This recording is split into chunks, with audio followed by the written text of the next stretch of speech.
There are internet trolls. Everywhere I scroll, there are trolls. The trolls are out of control. Trolls, trolls, trolls. Everywhere I scroll, internet trolls. They're out of control.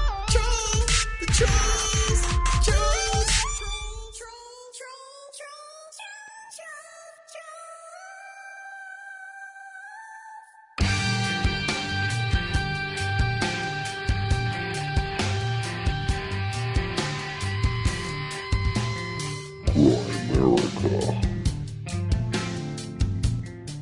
I go through the process of being really pissed off for a minute or two or maybe a full day, and then I drop it because like earthing is just going outside.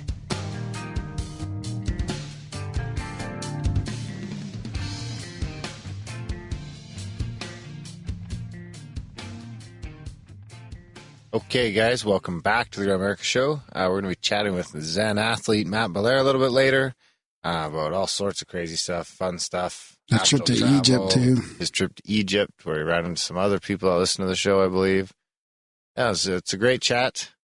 You guys should enjoy it. And, of course, first, we got Graham, What Me Worry, Dunlop. What the fuck? That's a play on you just making up words or taking out words. Taking out, like, what are they called, conjunctors? Yeah, those are going to be gone soon. The language will be simplified, and I think it should be. Oh, my God. How can be? It's not okay. Why not? I'm not okay with that. Not on the podcast, at least. Really? How can be? Why not? Why say, how can it be? Or That's right. How can that be? Who cares? It doesn't matter. It's just how it can be. It just covers it all. That's not okay. You're what's wrong with the world. Don't you realize in the chats and in your texts and stuff, you're simplifying it, and you're getting rid of it all anyway. So might as well just make it just like BRB. Yeah. FYI. Yeah. Exactly. TMI. Everything's an acronym. Yeah. I don't think I like that. Well, it doesn't have to be an acronym. Who's Ackerman? I don't think I like that. I don't think I'm okay with that. That's okay. You can do it. Yeah. I do what want. Yeah.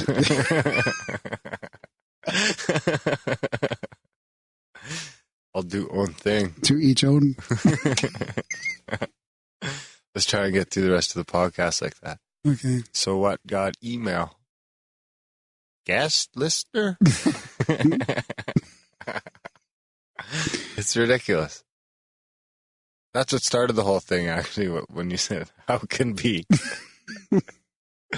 You just seem so at peace with the whole thing. I am, because, I used to work with people from other languages, and they used to just abbreviate stuff like that. I was like, that makes sense. It's how can be. Huh. It's pretty racist. No, simplify it. How come? Anyways, we have Kristen on as well. Oh, yeah, that's right. Local Calgarian, talking about her Sustainability Expo and her new GoFundMe, or her new crowdfunding. Yep, and she uses all the proper words and conjunctors and everything, so that's always good. Hopefully most of our guests continue to do that and they don't adopt Graham's new system. How can be? Yeah, it's a good one. That's the Bud funding, right? Yeah. Yeah. I thought it was a marijuana startup right away, but turns out to be just a Bud place for great ideas, sustainable ideas. Yeah. What you got? Anything? Well, we might as well just jump right into it. So we do this little intro before our guest comes on. We talk about, listener stuff, comments and feedback and stories and previous episodes, stuff like that. Get the people connected. We got a classic from an old time listener about the last episode. A classic? Yep. It's a synchro, you could call it. A long time listener? Yeah. Long time listener, first time No, he's probably emailed in synchros before. Really? So I could play a synchro jingle? Would that be appropriate? Yep. The jingles don't work. The jingles don't work. So is that a cord issue, or this is what happens here? Jingles just aren't working. We're lost without the jingles. I think it's actually the app. It's been running for 356 hours, 38 minutes, and 21 seconds. How long is that? 356 hours. Let's just do it quickly. I'm surprised you haven't done this in your head yet. That's like fucking 20 days It's almost. 15 days. 15 days nonstop. So that was actually, you know what? That's our last probably recording session. 2 weeks ago. We recorded last week. No, like guest recording. That's right. Except it was on a Tuesday. Yeah, we did do Tuesday. Now I can't find the fucking app. Jesus, this show's going to be a train wreck. Here we go.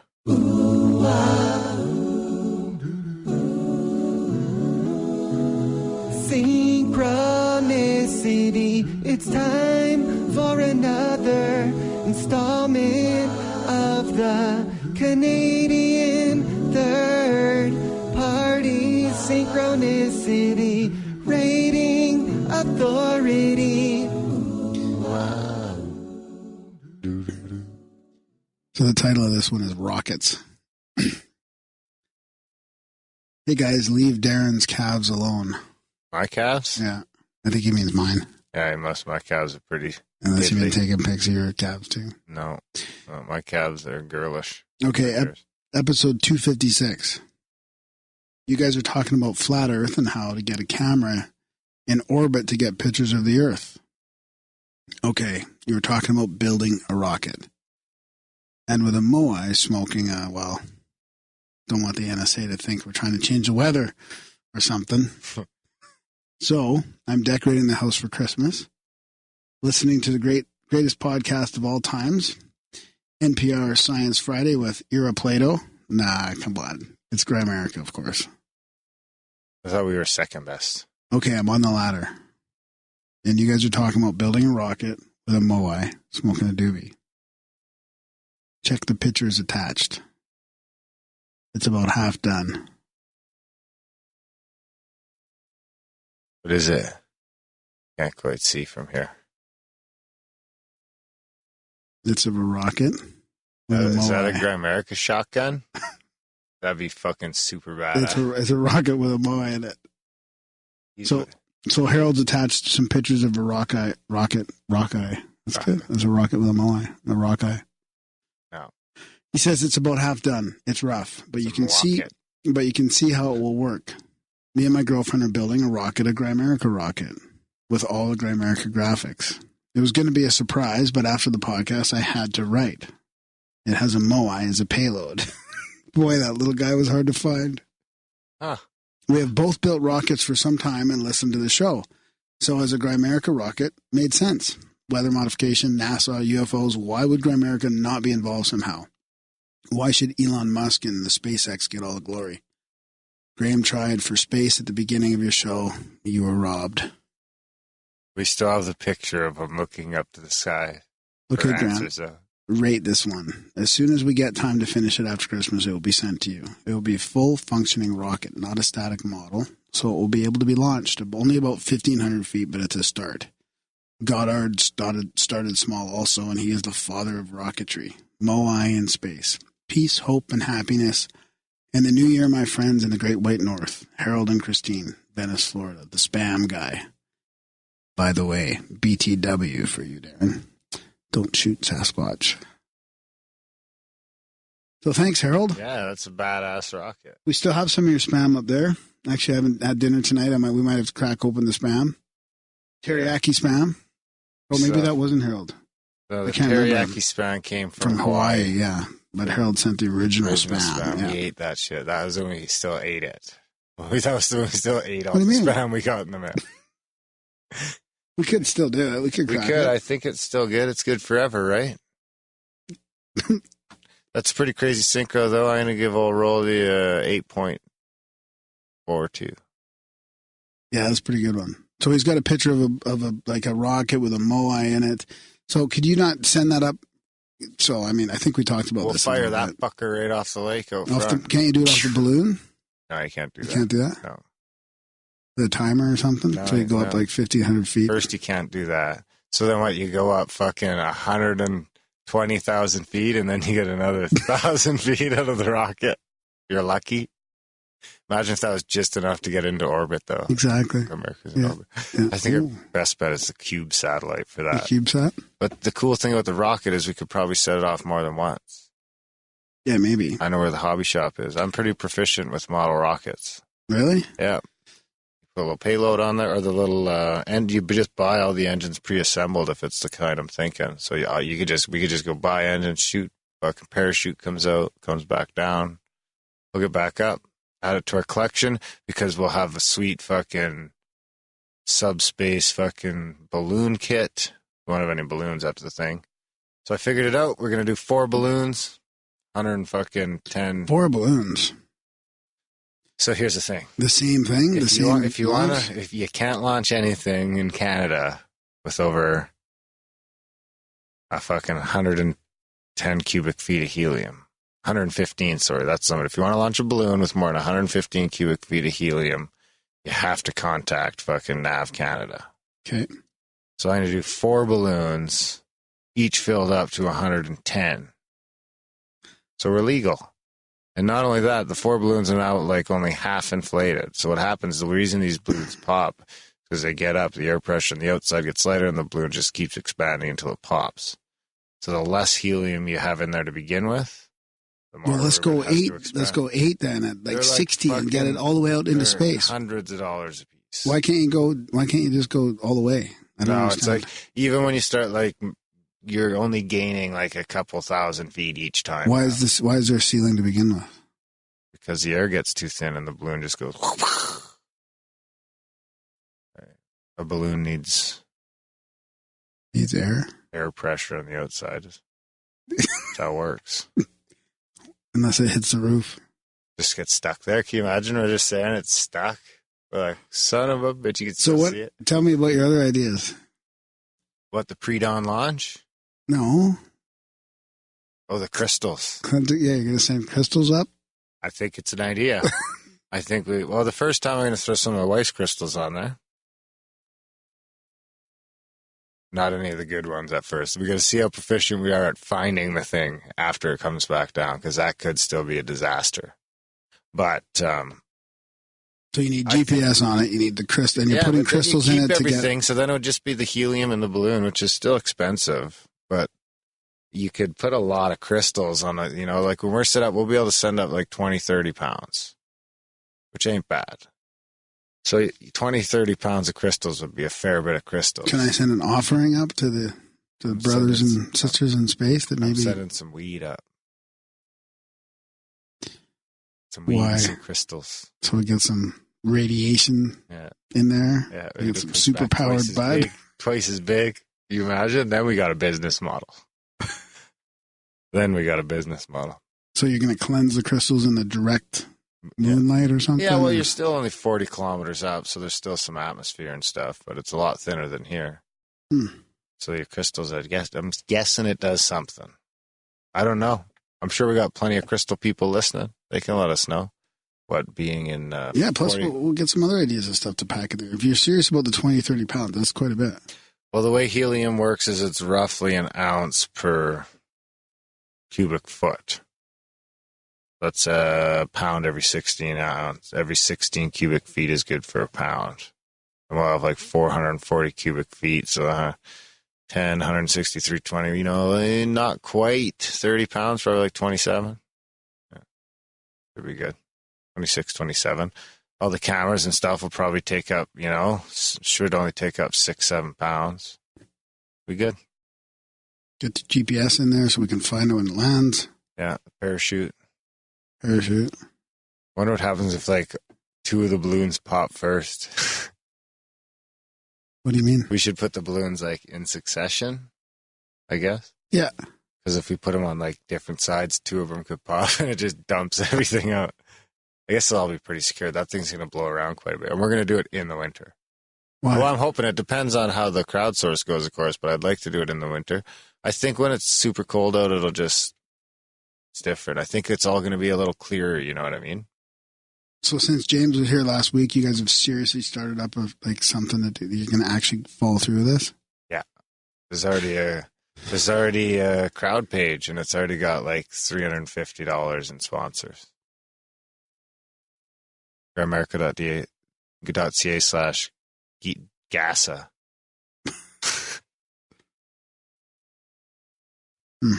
And now we'll have a rocket. This is great. We've almost got like a space program.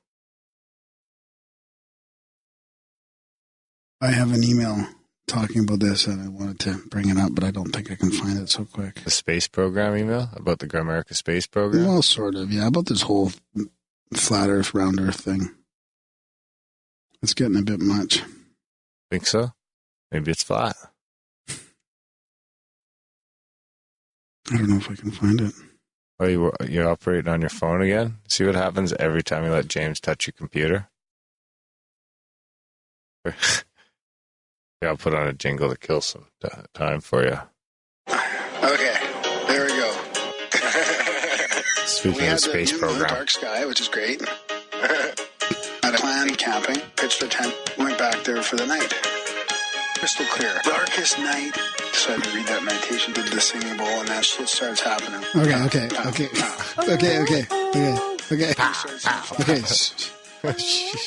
So this is from Ryan. He says, seriously, Bubba, fuck the flat earth idiots. I completely agree with Team Graham. Fuck getting involved. The thing is spreading like a virus, and we only add fuel to the fire by paying them any attention. That's Ryan from relatively flat Kansas. Probably flat there for sure. I don't think it's flat. I think it's round. But you still want to give it this attention? We're going to prove it. I should be able to calculate what the radius, exact fucking curvature should be at 120,000 feet or whatever. Make a line on Photoshop and see how it lines up to the picture. Unless the picture's flat, in which case, I don't know what I'll do. Probably just cry. So I got another email from a guy in Calgary too. Martin, you want me to read that one? Oh, is that the guy who wants to help out? Yeah. He's on the other side. Yeah. Hey there, fellas. I'm a pretty new listener, having heard maybe a dozen episodes. I wanted to reach out to you guys as a ball earth skeptic. I like that, the way he puts that. In your latest episode, you were talking about doing a curvature experience, and I'm totally down to represent the opposite perspective. Even though I don't call myself a flat earther, I figured that my relative proximity, being in Calgary, would be helpful for any collaboration. Also, I've been working on an experiment of my own concerning how we can see enough of the Rocky Mountains to prove sufficiently that there is no curvature, if we are to believe the conventional equation for calculating curvature as in 8 inches every X miles, 10 miles squared. I'd be happy to I think he means 10 when he says X miles, or is he just leaving it open to whatever it's supposed to be? What? I'm not sure. I'd be happy to correlate these data with any balloon experiment that you guys are working on. I think that doing this sort of test within a predefined and measured area will be an important variable in achieving a satisfactory result. I look forward to hearing back. Thanks, Marty. Well, I haven't responded to him yet, so I hope he's okay with me reading it. Your beard is presenting a problem. It's scratchy. Oh, is it? Yeah. Okay. Don't scratch it. See, scratch it. Okay, sorry. We should get Marty involved. We need a flatty. We need a flatty on board. No, he's not a flatty. He's a ball earth skeptic. Same thing. Anyway, that's enough time talking about. Okay. What else you got? UFO quote. Really? That's still a thing? Profound UFO quote of the week. Please don't be from the CIA page.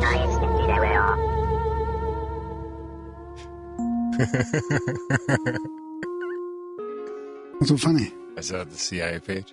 No. Okay, good. It was like the CIA page ones. I prefer a real quote. It was a cigar shaped and yellow in color. It traveled across slowly for a few seconds, then shot off into the night at a fantastic speed. We didn't know what it was, nor had we ever seen anything like that, but many reports have been made at the police station of strange lights and objects. That was Police Constable William Brine, Banbury, Oxfordshire. Object also witnessed by Police Constable Perry Jackson. Perry Jackson? Yeah. Where was that? It was probably in Banbury, Oxfordshire.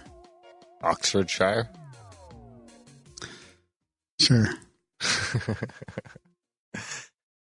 I don't know. You're English. You should be telling me. I've never been a pool. Well, I said it, so just go with that. You know, I don't trust you, though. You didn't say it with enough authority. Anyway, nice quote. I prefer the quotes to you just reading some website. It's the CIA website that I usually read. So it's pretty important that they've been tracking this and looking into all this. Well, yeah, because there's still a bunch of skeptics out there that think there's no phenomena here to see. And there is. Your fucking quote from the CIA pages are like, you know what? This motherfucker's right. What? Nothing. Oh, okay. Anyway. Should we break into Kristen's little segment here? Sure. Yeah, that's a good idea. Let's jump into that for a minute. We'll catch you guys on the other side. All right, for this intro as well, we have Kristen Skelton with us. She's a friend of mine, kind of in the spiritual community. I know her friends and her mother, and she's here to talk about a sustainable focused startup called Bud Funding. And I think you just finished school, Kristen, and you're starting up this company to help sustainable projects? Yep. Yeah, just finished a master's in science focused in sustainable energy development. Wow. Yeah, thanks for coming on the show to talk about this. Yeah, thanks for having me. So explain that a little bit more in detail there. Like, so you're a master's of science in sustainable energy type stuff. So that's pretty interesting. Yeah. So in the beginning, when I was thinking of developing a thesis, I was trying to think of what would have a lasting impact, and also why are like lots of these amazing innovations, amazing projects, what's holding them back, and why aren't they happening? And so a big thing is that these projects are so costly, and this industry really needs funding right now. So I have a partner on the project, and we came together we're working towards creating a crowdfunding platform to focus and support sustainable projects. Nice. So can you give us an example? Like, what would some of these projects, like, you must have had to research some of the potential types of things. So what would some of the projects be? Like, if somebody has an idea of a sustainable thing, or how much So basically it could be anything from like a composting project to maybe like a solar project, and even up to something bigger like a geothermal, where you wouldn't necessarily crowdfund the whole project, but maybe you would crowdfund a certain section of the project. So basically, as long as it's has a sustainability tie. And why we chose sustainability is because we found that on current crowdfunding platforms, environmental, community, sustainable projects have the lowest success rate. Huh. Wonder why that is. Well, a lot of the times it's tough because, so say you have a solar project and you're on a rewards-based platform. So if you're creating a solar project, what are you going to give for your rewards? Right? So it's tough. It has to be something that's connected to the project, but it also has to be something that you can provide. And so like a good example would be in Mexico, there's a solar project. So what they did was they couldn't necessarily give away PV panels, but what they did is they contacted the local community, and then they partnered with them their reward was coffee grown in that area. So that's kind of something that you could do. So it's tough to figure out what the rewards would be that could be related to that. But also sustainable projects are typically kind of complex. So maybe the average person might not understand what you're trying to do in a 1 to 2, even a 5-minute video. Yeah. So can you talk about some of the ways that you would measure sustainability? Because I could see that being very complicated. Like you hear these people talking about Tesla's company and all the subsidies it's getting and the amount of resources it takes to make the batteries. Like, so then there's that whole opposite argument of how much does it take to make this sustainable thing? Yeah, totally. And like the precious metals that go into it. And another thing with electric vehicles, you have to look at your grid, right? So where is that electricity coming from that you're putting into your vehicle? Right, exactly. If it's coming from, say, BC, where most of their power is coming from hydro, then that's not so bad. But if you're coming from Alberta, then the electricity grid, it's not that great to drive a Tesla over your average vehicle. However, that is changing. Oh, I see. So because of where our energy, like because of how clean our energy source is, or for example, like in BC, it would be hydro for the most part, and is what you're saying. And then you're based out of Alberta, so that's a good example. And then you're thinking that Alberta, right now, it's not so beneficial for electric vehicles because of how dirty our energy is? Exactly. Yeah. And maybe if you went to Ontario, lots of their energy is produced from wind. So then again, that would be a little bit better. So it's all about the electricity grid at the end of the day. So then so you have to measure, like, the other thing about it would be, I guess, for hydro, like what does it take to build a dam and all that as well, right? Yeah. Like and how far back do you have to go? That's kind of tough to figure out, because if you're going back to a dam that's been there for a long time, then I think that even though, of course, there's, like, if you're changing the environment, there are going to be environmental effects. The fish are going to be impacted. Local vegetation is going to be impacted. However, I still think that would be better than generating coal for the electricity grid mix. Yeah. And then, so if it's a recent hydro project, then there are going to be a lot of impacts. However, if it's been there for a while, then generally nature can adapt. Right.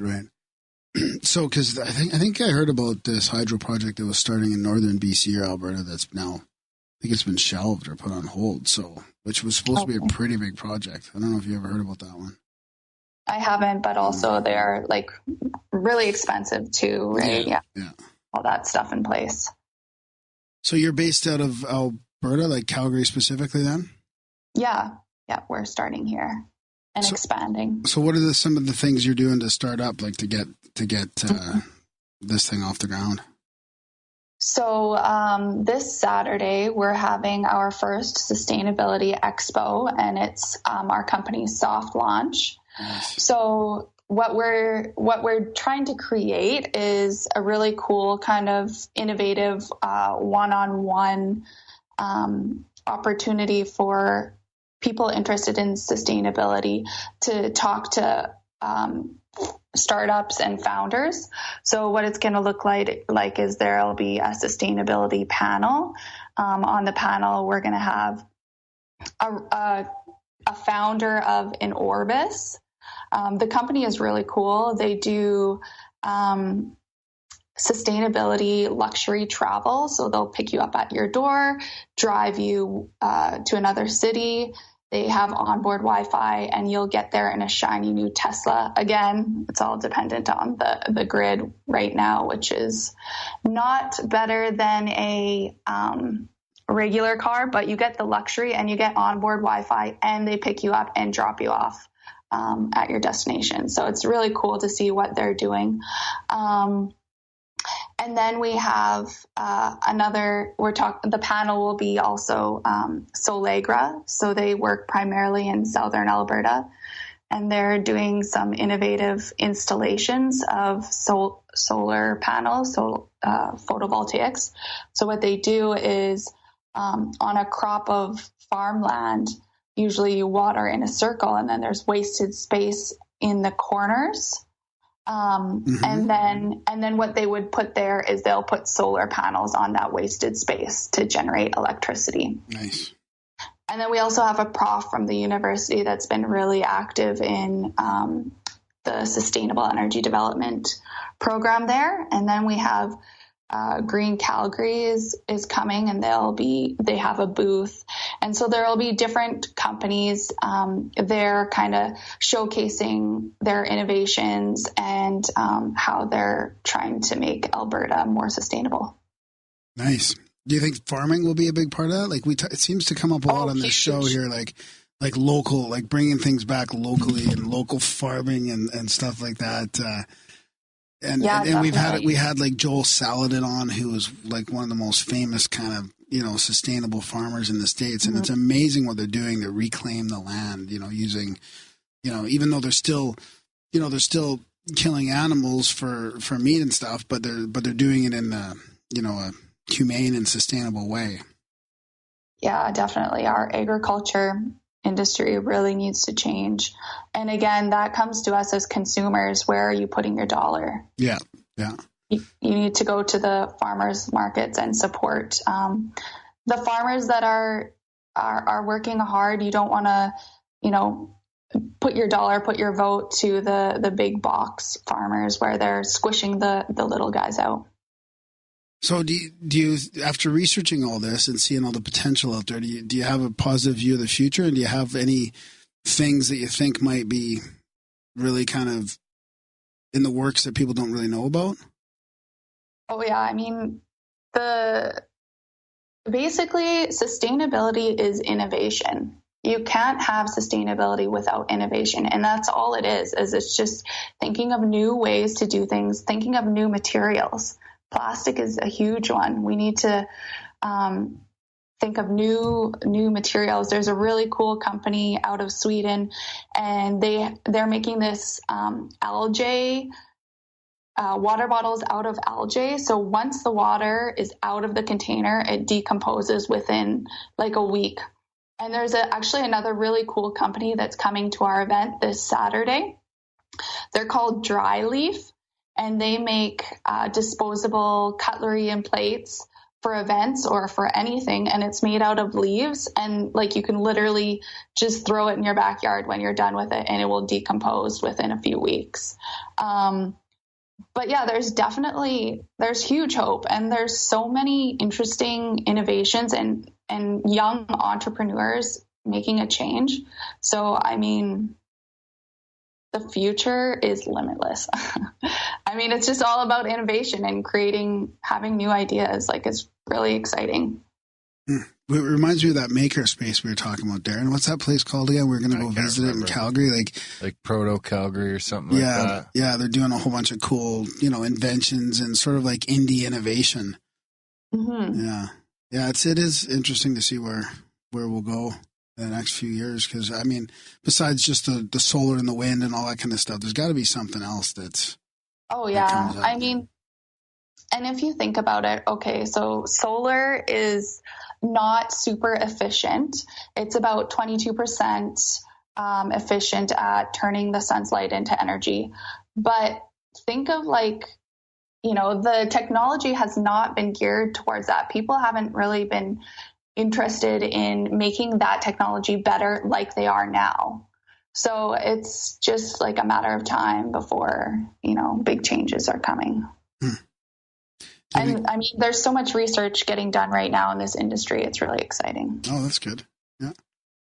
Right on. So then what after the expo, what's next? So after the expo, then we're actually going to do a really cool event with In Orbis. So they're the Tesla luxury transportation. Can you spell that? Can you spell that for me? Yeah. It's INORBIS, I believe. Oh, okay, I thought so. That's what I had. I just wondered. Okay. Yeah. So we're going to partner with them, and we're going to be giving free rides to people all around Calgary. And so basically, if you go to our Facebook page, which is just the Sustainable Development Group, and you like it and send us a message, then we'll pick you up and drive you around. We haven't announced the date yet for that, but that's going to be decided next week. Okay. Cool. And then are you guys fully up and running now, or is this this is your soft launch? So, and then what's your plan after all that? Like, how do you go about, solidifying all this or? So right now we're testing some projects on our platform. So, and our platform is still, it's up, but it's not 100% beautiful. We're still working on it, making it. That's the startup life, is just everything is always changing. Yeah. So we're working with to fund a 100% renewable eco community in Okotoks. So that's going to be a pilot project. And then we're also working with Solegra for a plot near Medicine Hat. And then we're also going to be working, piloting a solar project in Mexico. Cool. That sounds interesting. Excuse to go visit RPJ. Yeah, we have some friends in Mexico, and so I wonder. So how do people? So if people want to help you out, how does that work? Like in general, if businesses or private people want to help, how does it work with like donations and funding and that kind of thing? So our first project will be live this weekend, so they can go to our website budfunding.com. Yep. You can also, anyone can buy tickets to the event this Saturday. They're just $5, and just go to budfunding.com. They're there. And if anyone has any questions, feel free to send me an email. It's just my first name, Kristin, Kristin, at budfunding.com. And we can go from there. Cool. So what about in general, like in the future of this? Like when you, like, let's say I want to put some money into, or some time, and can people volunteer time as well? Like what if I want to help out in the 100% eco community? Like what would that look like in the future? Like if this crowdfunding thing, would I donate money and or time if I wanted to?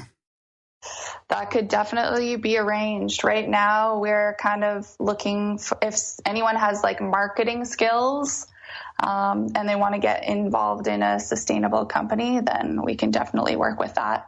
And I mean, if anyone wants to be a part of the sustainable community in Alberta, our Facebook group is always growing, and we allow all our members to post as long as it's related to sustainable development. Mm-hmm. So that's just the Sustainable Development Group, and that's on Facebook. And we're always posting interesting innovation, so it's a great place to learn like what's going on in the world and to give everyone out there hope for the future, and to connect with other people interested in sustainable development. Right on.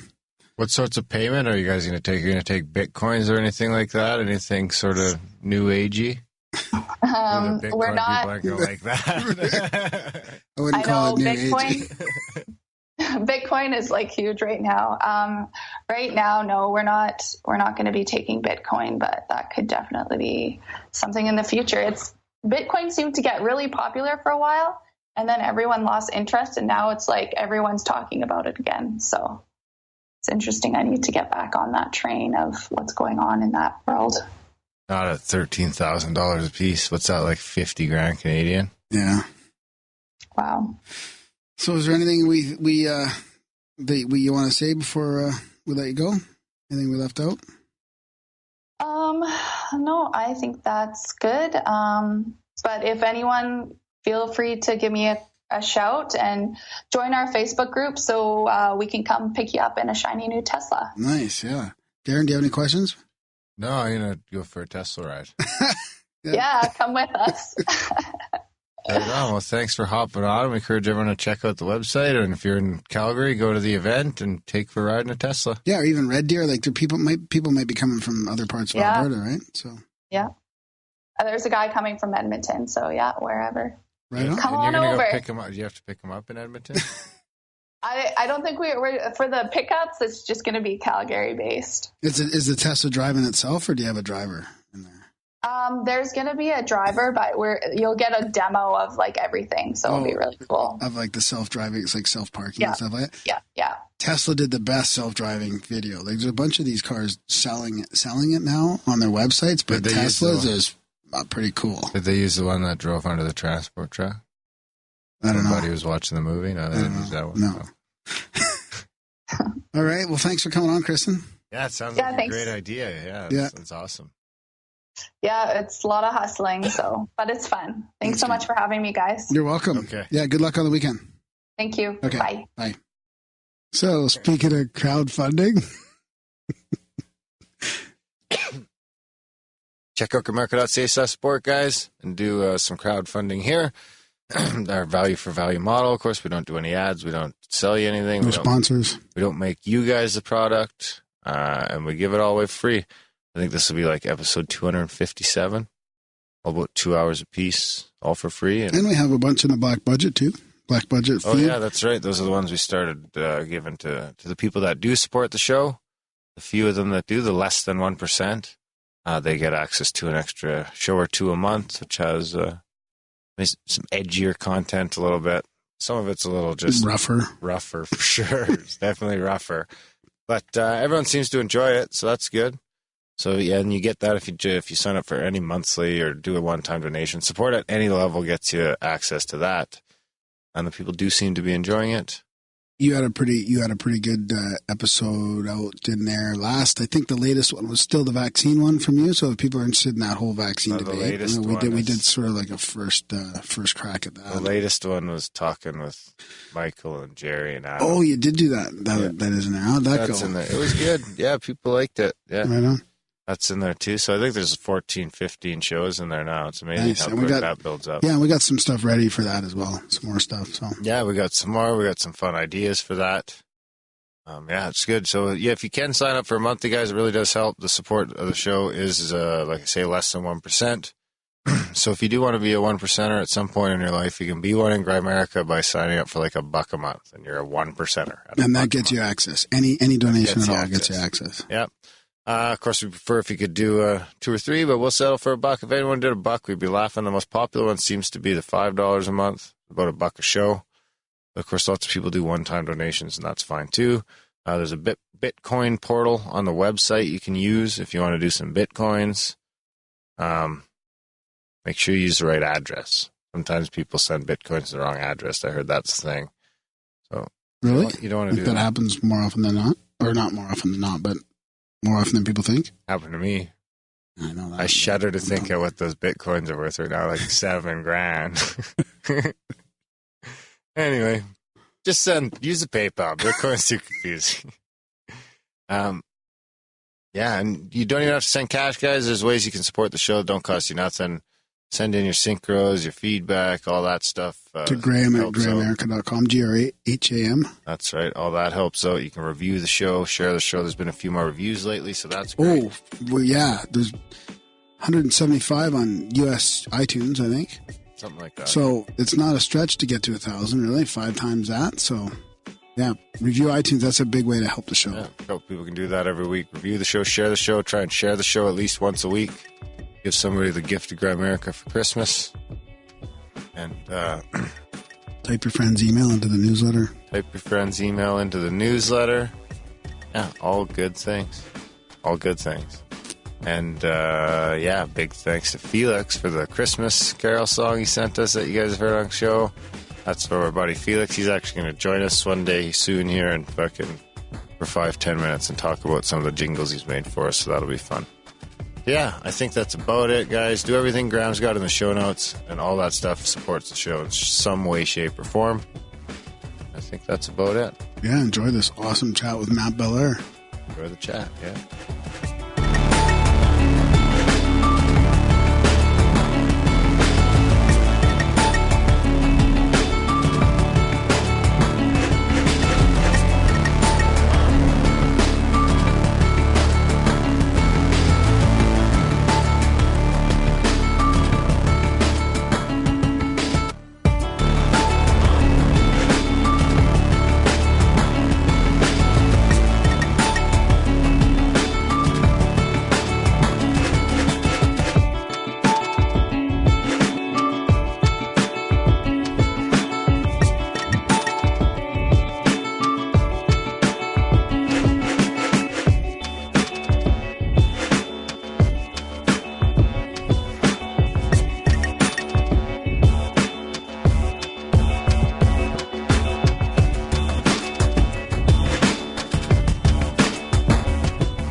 All right, we're super excited here tonight. We've got a fellow Canadian, fellow podcaster, Zen athlete, Matt Belair. We've been connected somehow through like listeners and your trip to Egypt, and now looking into your work and your podcast. I'm just super excited to talk to you. Thanks for coming on, Matt. Yeah, fellas, nice to meet you, man. Thanks for having me. I mean, it's just fascinating how a lot of our topics overlap, even though you're more of like the super athlete, the Zen guy, but a lot of that stuff overlaps with the stuff that we talk about and the guests that we've had on. I mean, you just had Michael Tellinger on. You were in Egypt and having this amazing experience, and we had Jamie Janover on before, and you were there with the Resonance Academy. And listeners have been emailing us about, more people that we should have on about that specific trip. And now here you are. So I don't even know where to start, because we could get into your background a little bit, or we could just jump right into Egypt. I mean, what do you think? Yeah. Well, I'll just make a comment on just the work. For me, doing the sport side of things, it was really about just seeing what's possible for myself, right? And in exploring yourself, you explore consciousness and reality. Yeah. And so when you do that, that leads into exploring, right? And so, the guests that we have on, like I explore myself through meditation and martial arts and training and then actually going to the places, and so, part of my training was with Shaolin monks in China, because I wanted to know if what they did was for real, breaking stone and all that kind of stuff, and go to the space. Right. And so that's what Egypt was like, was getting to the bottom of it. Watching documentaries is one thing, reading books is one thing, and they're all great, but getting into it with the people that know their shit is how you can figure it out. Like, direct experience is all and you barely even know that, because, reality is tricky through the five senses, right? So hopefully you're taking it in as it exists. So how did you start into this journey? Like you spent a lot of years snowboarding. Like obviously you're a pretty top athlete, and then you transitioned into taking that to the next level through like spiritual work and learning Zen type stuff. Like, can you talk about that a bit? Yeah. So for me, like the beginning was, I was just made like this. That's the easiest way I put it. When I was 4, I was watching every martial arts video I could find and doing all that kind of stuff. And I was just curious what I was capable of. And I believed, what I was watching. I believed that these monks could do this. And I started researching superhumans and just the most extraordinary human beings. And I always felt intuitive. I always felt that there was so much more than just the physical reality. Mm-hmm. So, I'm doing meditation when I'm a kid, trying to figure that out. And then in my teens, I'm looking into astral projection, lucid dreaming, anything around consciousness. But mostly it started from being a martial artist, because part of that discipline is going within. And I had that really early. This is a part of it. It is quieting your mind, going within. And so Zen philosophy I was reading in my teens as well, enlightenment, anything to expand my consciousness. But I was always an athlete. So I was always a martial artist. Really great skateboarder when I was, in my teens. That's my one regret, was quitting, because I was so good at it, but none of my friends wanted to skate anymore. So I'd rather hang out with them than by myself. Then I went into snowboarding, and it was always a natural progression, still reading, still experimenting, but always just trying to express myself in things that I enjoyed. And that turned out to be skateboarding, snowboarding, martial arts, travel, and things like that. So, it was always natural. It was always like one motion, it was spirituality, consciousness, self-development, peak performance. And then like, what the fuck is going on the planet? I don't know if we can swear. I should swear. No, go for it, buddy. Okay, cool. What the fuck is going on? Nobody's asking any questions. Like, what the actual flying F-bomb is going on? Nobody's like curious. Like, what I'm being fed is horseshit. And, when I was 15, 16, I was like, how do we still have war? So that opened up the rabbit hole of conspiracy theory. And then I'm like, hey guys, like, did you know this? And nobody gave a shit. And I was like, does nobody care? Because like the one story I'm being fed is horseshit. And this one makes a lot more sense, but people think I'm a lunatic. Yeah. And I'm like, this is very interesting. And so then you keep going down the rabbit hole, and all of a sudden you're in Egypt in a tomb in the center doing some sort of like activation. Wow. And your just mind is like, even though like I've done deep meditation, popped out of the body, I can lucid dream, I can do all that kind of fun stuff, done ayahuasca, But when you're in it, even though it's like 3D physical reality, it's still hard to believe that it's happening. And so part of the training as like a martial artist and an athlete is to be present. Yeah. So I'm like, just be present in this. You are actually in the middle of the Great Pyramid doing an activation. Like, don't overthink it. Don't overthink it. You know, I'm here. You can overthink yourself. Think yourself right out of the moment. Yes, exactly. So that's what I felt in Egypt is really powerful. That place is something else. Like, you know, being in it is fascinating. So I don't know if you have any specific listener questions on that trip, but I can give you my interpretation. Let's just get into the Egypt thing right now then. So we have the Resonance Academy. That's what's his name's no, I'm just drawing a blank there.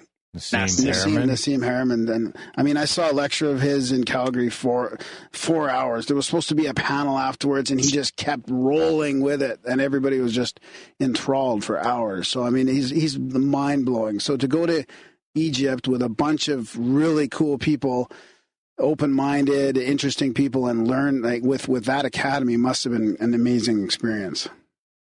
Yeah, man, it was absolutely tremendous. And how I had the opportunity to go was he came through Sedona, and I watched him speak, and he was talking about the documentary and how he wanted some help marketing it. And I was like, I'll help you market it. You know, you're doing good.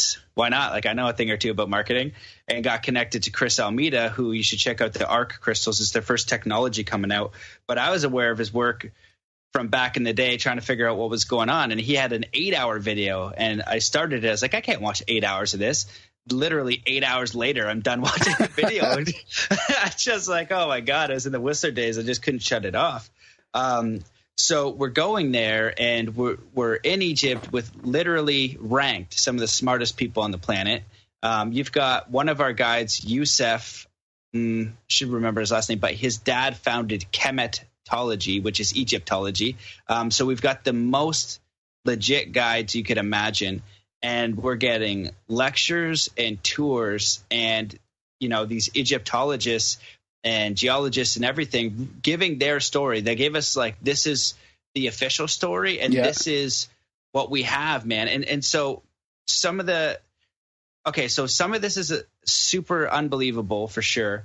And some of it I'm not allowed to say, so I got to be careful with what I do share. But what I can share a few things. Okay. We'll just go into one of the most unbelievable things that I heard on the trip.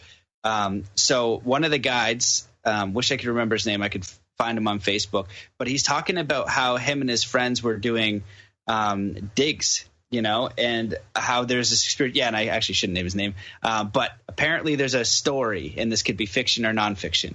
And he says that they found a box or something, and they open up this box, and there's little tiny balls, these little like jelly type balls, right? So they pick up the balls, and it's just him and like two other people that had found this box or whatever when they did this dig. And I don't know how kosher this dig was. I think it was okay, but you know, I think it was okay. It was sanctioned dig. And anyway, he says that his friend sneezed, of all things, his friend sneezes and blows these balls on the ground, and they think like, oh my God, like that was the most tragic thing you could have possibly done. Like, what are you doing? And apparently they just morphed back into, and they all came together like some sort of magnetic field. And then he said the weirdest thing though was when he had them by a mirror, and there was no reflection on them.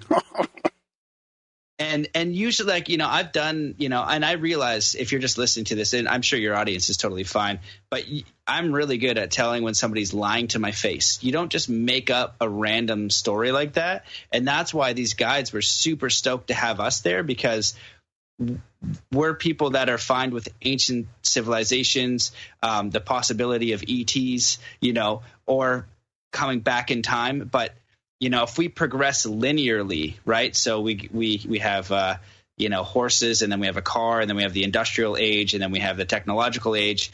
Well, how do you explain 13,000 years? Or, well, the official story is 4. Yeah. But if you look at Robert Schoch's work, and everybody there that was a pretty intelligent human was like, it's not. Yeah.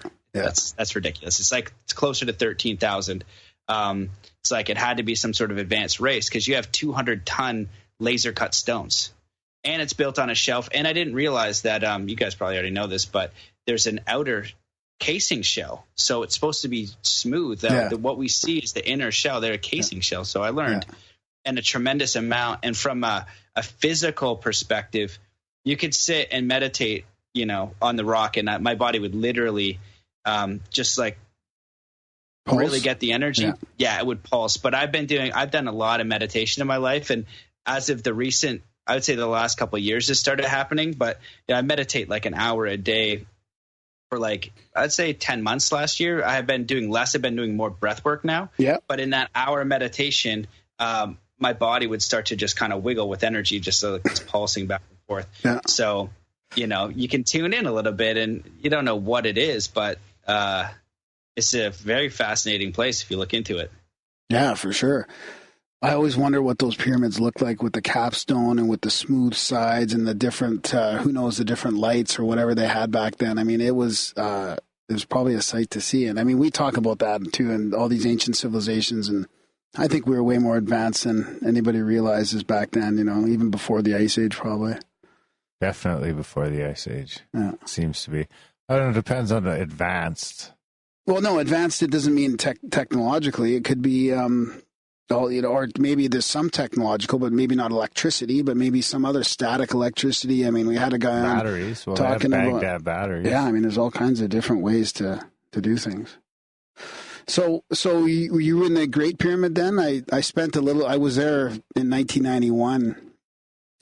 Spent some time in there, but I was too young, and I didn't have the same reverence that I should have. I wish I would have spent some time meditating in there. I saw it, but I didn't really hold that space, that I should have. I wish I would have been able to go in there and really sort of, I don't know, just be in a different state, So that hungover? You're not you're not allowed to meditate, apparently.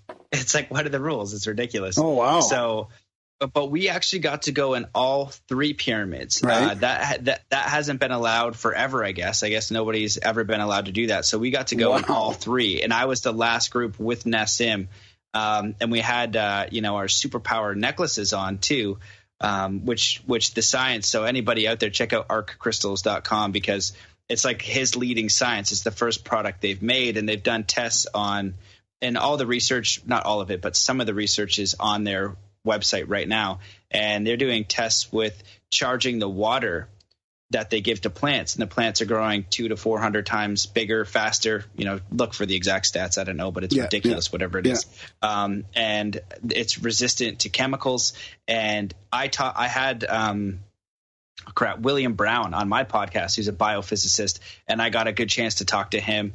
And we went in deep about the crystals and his research and what he's doing. And he's like, man, these things are fantastic. He's like, I can't even release what I'm getting on the human body yet with what this does as far as coherence fields. But let's just say they're pretty freaking powerful. So what's the difference between these crystals and your normal quartz crystal or something? Is this man-made, or is it modified or something, or? So as I understand it, so I definitely don't want to represent their sales force, but they're grown in Japan, I believe. So they grow them from Japan. And the special thing is whatever this freaking device they have in California is some sort of 5D super device. He explained it in Sedona too. And all I can say is after 30 minutes, 40 minutes of him going on about this machine is science. I don't know what he said. Yeah. But it just does not look like they're messing around. And, when you talk to William Brown and Nassim lectures about it, that whatever it does, it essentially holds, because crystals now can hold thought. And one of the people actually, as a relevant side note, I'm friends with Walber Pinto, who was mentored by Marcel Vogel. You guys know who Vogel is? Yeah, Vogel, the crystal dude. Yeah, so Vogel he apprenticed a lot of people, but he actually gave this man, Walber Pinto, who will be coming out of the woodwork soon, hopefully, all of his research. And Walber is consistently on the phone telling me stuff that people would think you're an insane person if you heard somebody say these things. Yeah. But some of the basic stuff is that crystals can hold thought. crystals can charge water. You can amplify your thought and healing through crystal. So the Vogel crystals, the 144 and cut into sacred geometry, now he has new cuts with them. And so it's essentially just using it as, I don't know, like in the same way that a flashlight amplifies your eyes in the night, right? It's a tool, so it can amplify your thoughts. Might be the electric. Dr. Joe Dispenza says your thoughts are the electrical charge to the quantum field, and your emotions are the magnetic charge. And he's, breaking the habit of being yourself, and you are the placebo. And he has the leading science of basically, this is the way I summarize it. He says, hey, meditate on health if you are sick. And if you do it for long enough, you'll cure yourself. And lo and behold, people are curing themselves of terminal illnesses, cancer, all this stuff.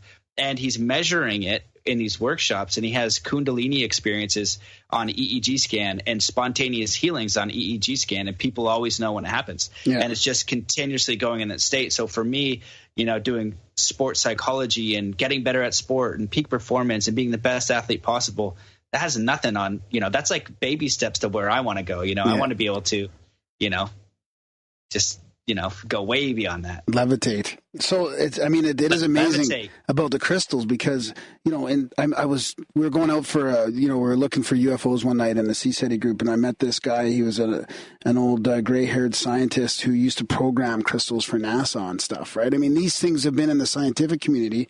They've been programming these crystals for the space program for, how long, but that doesn't really make it as an acceptable part of our culture. Crystals are looked at as, woohoo and all this.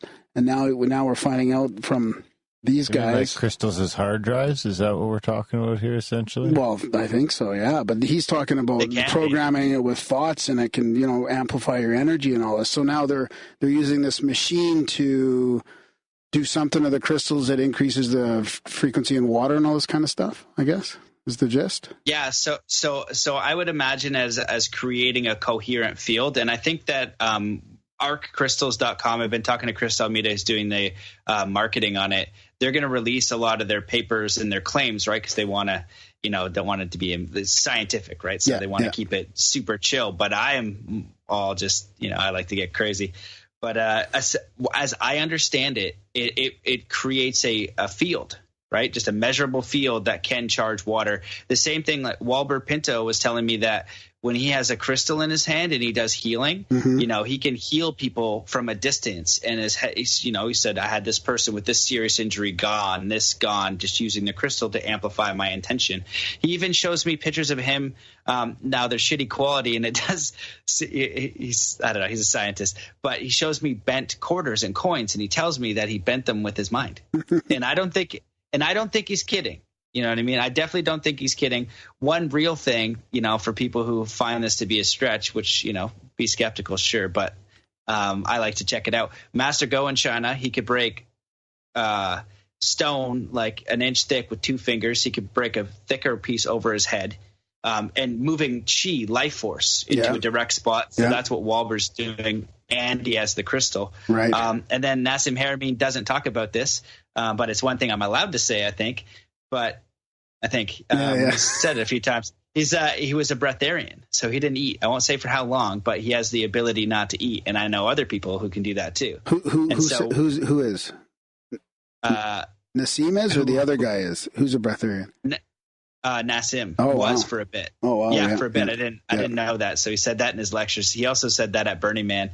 And said some other things at Burning Man no one was allowed to say. But I think the breatharian thing is fine, because that's surprising to, people can't wrap their head around that. They say, no, you're going to die. Right. And now I have people on Facebook. There's breatharian groups out there. Wim Hof is doing things that everybody thinks not possible. It's like, you'll die if you go and hold this long. He's like, all right. Yeah. Well, he'll climb Mount Everest in his shorts and do all kinds of stuff. Yep.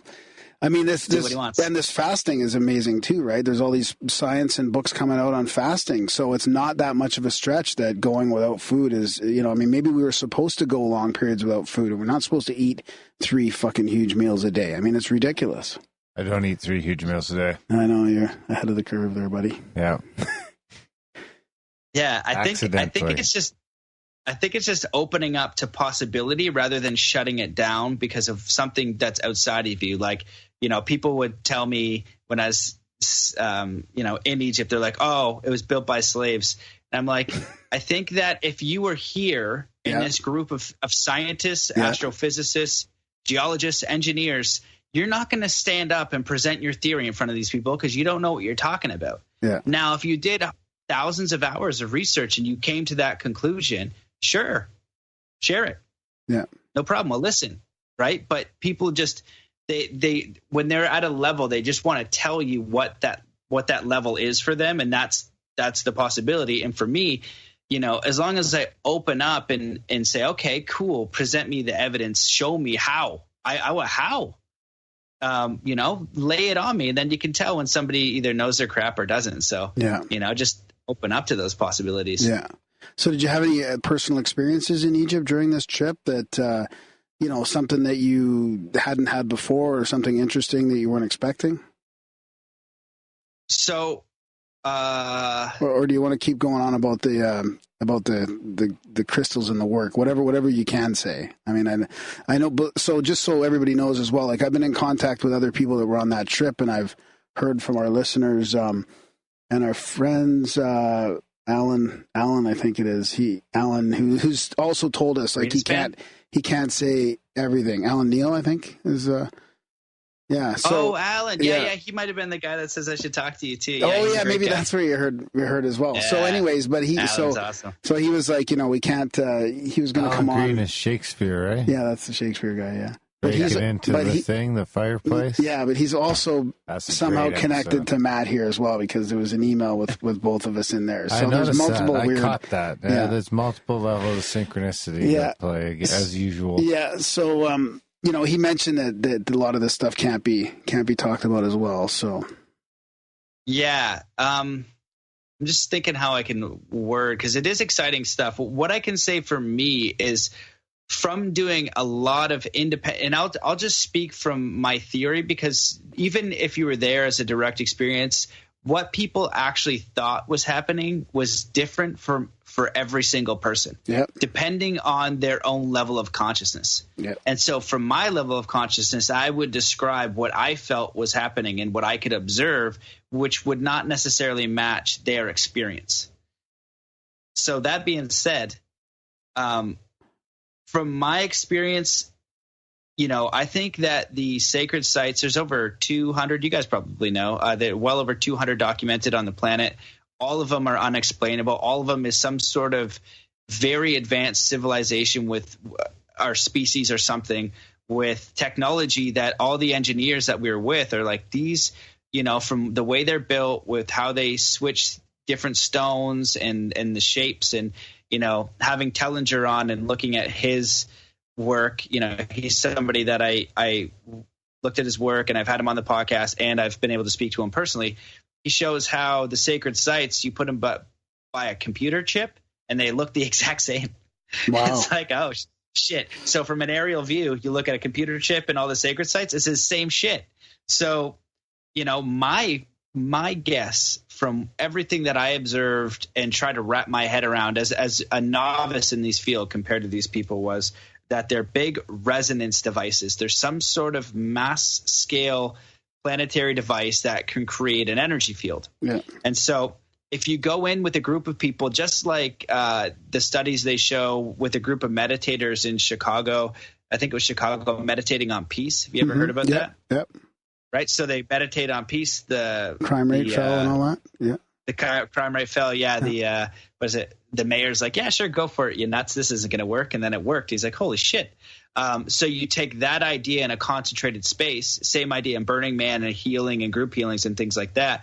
So if you took a group of people with a direct intention into the pyramids, and we were allowed in all three with technology that we're wearing that amplifies intention, ideally, you could potentially use that source to ascend your own consciousness and send a ripple. Yeah. And so, in my daily practice, I'm sending ripples of love and intention. In the end of my podcast, if you've heard one or two, I'm just like, take a moment, take a breath in, connect with your heart, send that ripple out.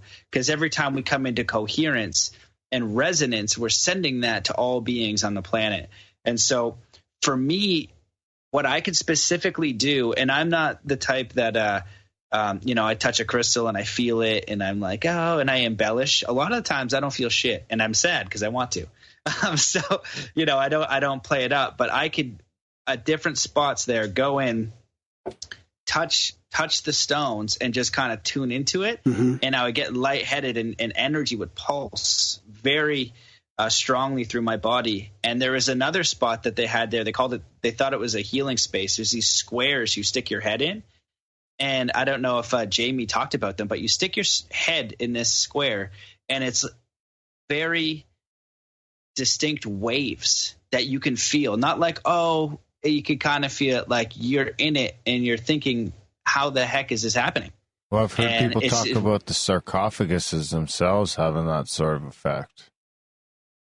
All of it is resonance based. It's all, the way that I see it too, on like the mass scale of like what is happening on the planet, from what I can deduce and all this freaking madness, is that we're moving to a faster vibration and a more coherent vibration. Yeah. And so this split is happening on the planet, and a higher vibration is love, is kindness, is cooperation, is caring. It's a very different vibration than fear and anger and all that stuff. And so when you're in these spaces, you can activate your own DNA, your own body, essentially your body's intelligence, your body's spacesuit. And you can also set the intention to try to activate and use these things for what they are, to activate your cell and amplify that signal. And so that's essentially what these crystals are doing. So with water, another really huge thing for people to, get a massive upgrade in their consciousness is the highest quality water you can find. And I'm constantly programming my water. And so now I do more of a meditation ceremony where I take the crystal and I have, my affirmations and what I'm sending out to the world, and I place it there because it gets charged. Yeah. And, like the Masaru Emoto. Masaru Emoto, his name's so challenging sometimes. Yeah. But I'll do that and I'll chuck it, and then I'll visualize that orb going into the water program. So what's happening is that with Walber Pinto, who will be coming out soon, and the Resonance Academy and the art crystals and the scientists that are on it, the information's out there, for us to get. It's just whether we're going to tune in, because we can't see it. Like, you can't see the microwave do its thing. We have no idea. We can't see cell phones. We can't see any of that. Yeah. So it's getting in tune to who and what we actually are, to our own abilities. Yeah. And so, so super, super fascinating. And he didn't say we couldn't talk about this. Robert Grant. Do you guys know who that is? Oh, I've heard the name. No. He's a big business guy. I just found out about the trip, and he did a presentation on it. So he didn't. I'm pretty sure this is clear. That Massimu guy is the same guy from What the Bleep Do We Know, right? No. Who's he then? Who's Nassim? No, not Nassim. The guy you just said. No, that's from What the Bleep. Yeah. Masaru Emoto. Yeah. I confuse him with the guy from Iron Chef.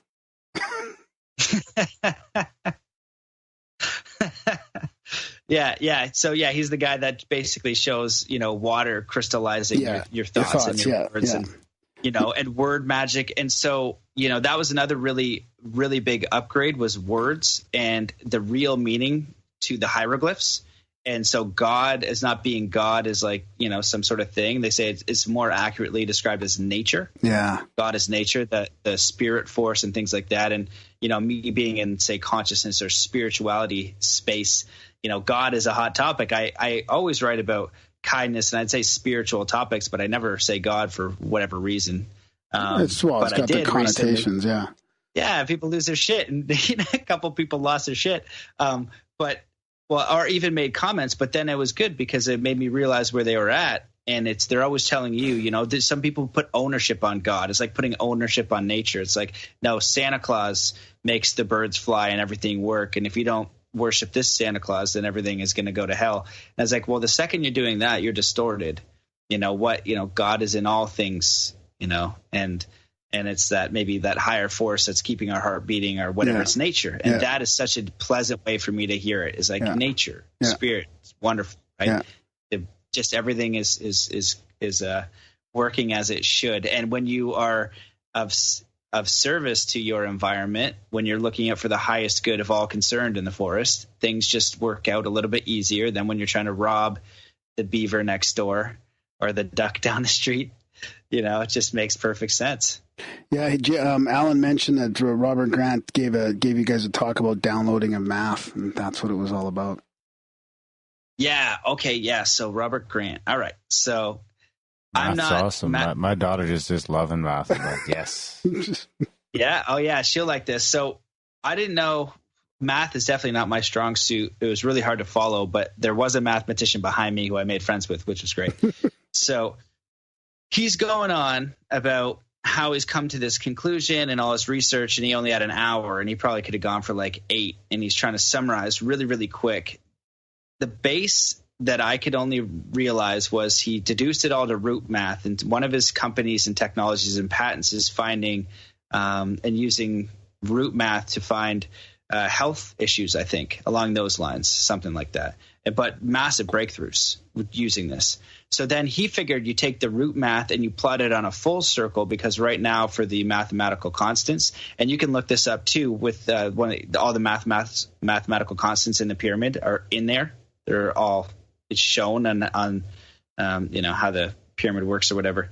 But he is saying that from what he has discovered, the end result, which is the only thing I could kind of tune into, was that he believes we're going to get 3 new numbers. And I believe one of them was to represent a mathematical constant for gravity, time, and magnetism. And again, this is like my brain trying to figure out what had actually happened, but it was a lot. Yeah. So he has the paper, and I told him, I was like, dude, you got to publish this paper and just show it and let people take a peek at it. But I asked the friend behind me, I was like, I don't know what he just said, but to you're a mathematician. Did this make sense? And she's like, I'd have to look into it, but it's pretty sound. And what I could understand was deducing it to root math and then plotting it on a full circle. And he just showed how he'd worked up to these constants.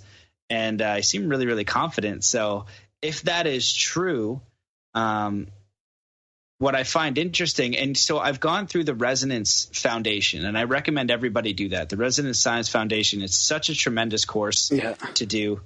And it really upgraded again. So I was new and super green to it. Jamie has been teaching about it for a while, and I'm still wrapping my head around it. But even as a straight up novice, you get so much value from it. And they show where the physics theories came from, why they work with the theories they work on, and how they're building off of that model. And one of the big problems that I see in traditional science and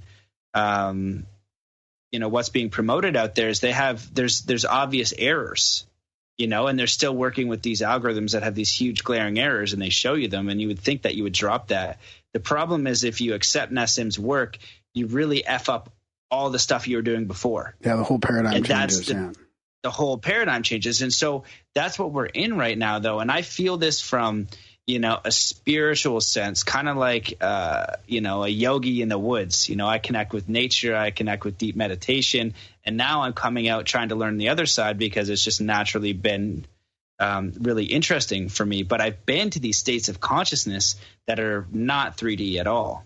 And I can do it on command if I want to do a breath technique, but I don't always want to do it. It's a high energy state. It's, you don't want to stay there. It's not functioning. But when you activate it, it is a whole scale up. Mm-hmm. And so all of this stuff just makes perfect sense to me. Why would we not evolve to this point? Why do people want to stay at like a limit and not see where we could go, but they're not even barely understanding where we are? Yeah. It's like they're looking back. It's like, just give us 50 years with high quality education and food and meditation and all this stuff. Like, what's possible? And maybe we'll go to where they were 20,000 years ago or 13,000 years ago. I mean, that's the interesting thing. Maybe they were already there. Yeah. So one of the other theories I heard was that we sent the pyramid back. I can't remember who told me this, but one of the theories that someone had told me, and there was talk about other people really getting heavy downloads from, galactic beings, like, the one night after the pyramids, we saw just a bunch of lights go all across the pyramids. Like, you know, some people that had never seen a UFO before were like, yeah, that's the clouds moving. I was like, yes, those ones are clouds moving. Yes, but that one is not. Like, and you could see this hole. And there's probably, like, when we left, I would say it was like a fleet. I've never seen so many move like that. And it definitely was, because I've been visited a few times by orbs and things. And it was just a bunch moving across the sky. And it was really, really profound, interesting stuff. So I knew a couple people there that were talking about really getting heavy downloads from beings and having these experiences. And basically the messages were, you know, we're in it, like it's happening. You guys are doing it. You know, you're in this time on the planet, but it is happening. You know, you're not, because even when you, it's good that you have shows like this, because when you're by yourself and nobody believes you, and you just wonder after a while, with all the research you do and the experiences you have, is like, am I a lunatic? Everybody seems to think so. Like, I need to check with somebody just to make sure, because I could be. So, you know, so. Oh yeah, and then we meet all these smart, intelligent, open-minded people that are also interested in it, and they're not dogmatic in their views. I mean, we've met this whole community of people that are like yourself, curious and interested in this. And you know, I mean, it's great that you can actually take that and go physically, like you said, to have that direct experience with it. Yeah. And, you know, the podcast with me and explaining it is literally like, you know, if I take a new person snowboarding, I don't know what is going on. Right. But everything that I learned was super sound. And what I could take away was that these places are super powerful, super sacred. And I watched a documentary on Gaia after, and, this guy's name? It's not Freddie something. Have you heard of Freddie? He's a crop circle guy. But he essentially said that the pyramids, just in their existence, is like this initiation, and it activates your DNA just by going there. And it's a 30-40 minute documentary on Gaia, and it made perfect sense again. And because I could feel it in my body. So just by showing up and going to these sacred sites, they have the power to literally activate your DNA through vibration. And he showed, you know, hieroglyphs and things like that. So, you know, fascinating. Did you climb into the box in there, into that like coffin box, the sarcophagus or whatever? Went into all the boxes, man. So we had so when I went in the last 3, we got to go in each one, and there's only 3 rooms, and we're all basically oming in this room. Oh, and it's wow, like something really? out of this world. Oh yeah, dude. It was so out of this world. I'm just thinking, if somebody was not new to this and they walked into that, they would just have no idea what was going on. If you know, if a spaceship showed up, or a galactic being, or Jesus Christ, or whoever showed up in that room, it would have not shocked me at all. It's just like, you come down the Great Hall, and the Great Hall it's amazing. Great is not a good enough word for it. You're like, oh my God. And then you're oming, and you're going into the box, and you have your own intention, and you have your crystal on, you know, and you're just like, you know, like ready to do this. And, you know, and it was really interesting. And I went in all 3, right? So there's one in each of the pyramids. And so I saw some weird shit, you know, nothing out of this world, but definitely people's bodies being activated, you know, like, and then sounds and stuff. Yeah. You know, sounds that weren't there, like weren't generated by you guys, kind of thing, or no, it was them. It was the human being activated. I see. Okay, yeah. It looked like they got a full. Like? Does it sound like a crack or a crackle whip? Like a what did it sound like? Yeah. No, it was 2 of them. One of them sounded like communication. It sounded like they had a 20-second communication with something. It was gnarly. So I got to watch. I was holding space, you know what I mean, and doing, you know, my thing, and just giving some chi and some, you know, good vibes. So I watched everybody go in, and it was only a few people. But even I think subtly, you're going to get wherever your consciousness is at, right? Just like everybody's experience is just where their consciousness is what is at, just like life, you know? Yeah. So really fascinating. So your necklace is the art crystal, is what you're talking about on your necklace? Yeah. So it pops out. So I can put it up there. So this is the art crystal. Oh. And so it's housed. So the idea is you can take it out and you can charge your water with it. You can, I put it when I meditate, I put it on my third eye now. And when I take it off, I can feel it actually buzzing. Like it's like this, it's just resonance and coherence. And so that's the idea with these, or even drinking water or doing something like exercising. You're putting your body into coherent vibrational state. Yeah. So this is assisting in that. And if you are a meditator and you do energy work and you do things like that, it's pretty obvious that you can feel this thing. Yeah. And so, I have it on pretty much all the time, and I'll meditate with it, and I'll charge my water with it. And I can 100% taste the difference. And from the people that I've had on my podcast lately, and from my own research, water's the best thing you can do to, get yourself natural well water, get yourself restructured water. So have you got into all that? Because I'm obsessed by this water thing, and I'm just scratching the surface, but it's in plastic. You don't want that in a 1970s plastic Tupperware jug. This is you got to put it in glass. This is a 2010. Pour it over some crystal. This is a new Tupperware. So that's high quality. So have you? This is high quality BPA. So there's a whole bunch of different types of water now, and I mean, there's all these different ways to purify it and all this. So I've recently tried this John Ellis water. I don't know if you ever heard of that water. He's apparently it's the purest water out there, and he's got this technique of distilling it like 100 times over. So he's actually taken the deuterium like right out of it, and it's actually like the purest water there is apparently. So I just started. Well, isn't water just better when it has the stuff in it? Well, that's the thing. Like is mineral water. Yeah, that's the thing. It does lose its mineral and all, but it's got other benefits to it. So there's a whole like space benefits. It's pure water, buddy. Pure water. Pure water.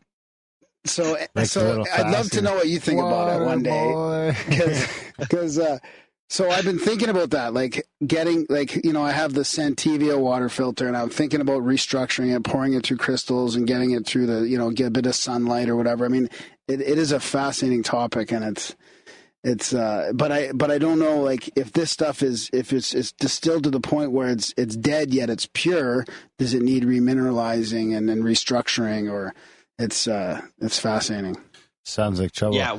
That's what I want to get. I want to get like a glass, one of those water jug bottles for my thing. Yeah. And then I'll just buy a big ass funnel, and I'll just dump my plastic ones in there, and then I could just. No. You don't want to even start with plastic. There's plastic somewhere down the line. That's unavoidable. I'm not driving out to the mountains to bottle it myself, so it's not going to happen. Actually, Canmore does have a spring. I know. I see the people. Okay. You see the people lugging it down the mountain. But then you need like 50 glass jugs to make it worth it, or a few anyway. But anyway, is it just as good if I take it home? I take it out of my plastic jugs, dump it into the glass jug, then put it on the water cooler, and then put the crystals on top, and put like affirmations on the outside. The affirmations. That'll help. Stickers. That'll help. What do you think? Because I heard that it won't go through the plastic. The affirmations won't go through the plastic? Yeah, we have these little stickers, love. But it won't go through the plastic, you don't think? That's what my wife tells me. I'd love to hear what Matt thinks. That's what my wife tells me.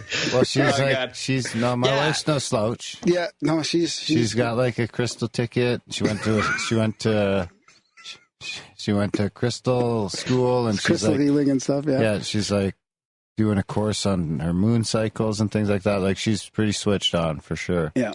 She's no slouch. She could probably outdo me. Oh, for sure. In the new age, in that. If it wasn't for my wife, thing? my kid would probably be vaccinated. Jesus, could you imagine? God bless her. Wow. Yeah, we usually don't chit chat amongst each other so much. Sorry, Matt. No, that was good. I loved it. It's nice to see the dynamic between you two. I can see how this show is going to be going a long time, man. It was very entertaining from this side. Okay, good. Yeah, no, I think water's super important. My 2 cents on right now how to max out your water, because I have done some research on this. So structured water is important. Yeah. Some people have different views on this. Some of it's like alkalized water. Yeah. Some of my well water friends that get proper well water from certain places. I'm all about well water. I think you can't really go wrong with a natural spring. That's money. Then if you were going for maxed version, you get an organite plate underneath it. if you got an art crystal, definitely use the art crystal because that shit is Organite. That's like the next level. Oh, I think Organite. I got some. Yeah, you got some. Organite plate, That's that flat put the one, water right? on the organite plate, crystal grid it, throw a word on there and a sacred symbol like a flower of life. And so can I do that on top of the plastic jug? Or is the plastic just is that like a no kill it? Well, you can if you're maxing it out, you can't be using plastic. Okay. You know what I mean? Okay. It's like if you're, It's like Even with this John Ellis water, got to use glass. even with this John Ellis water, he said you don't dilute when you're diluting it in your, so you can put 10 drops of this water and dilute it into a big jug of, like, let's say Santivia alkaline water, but don't put it in plastic because it's so powerful it'll start take away the plastic.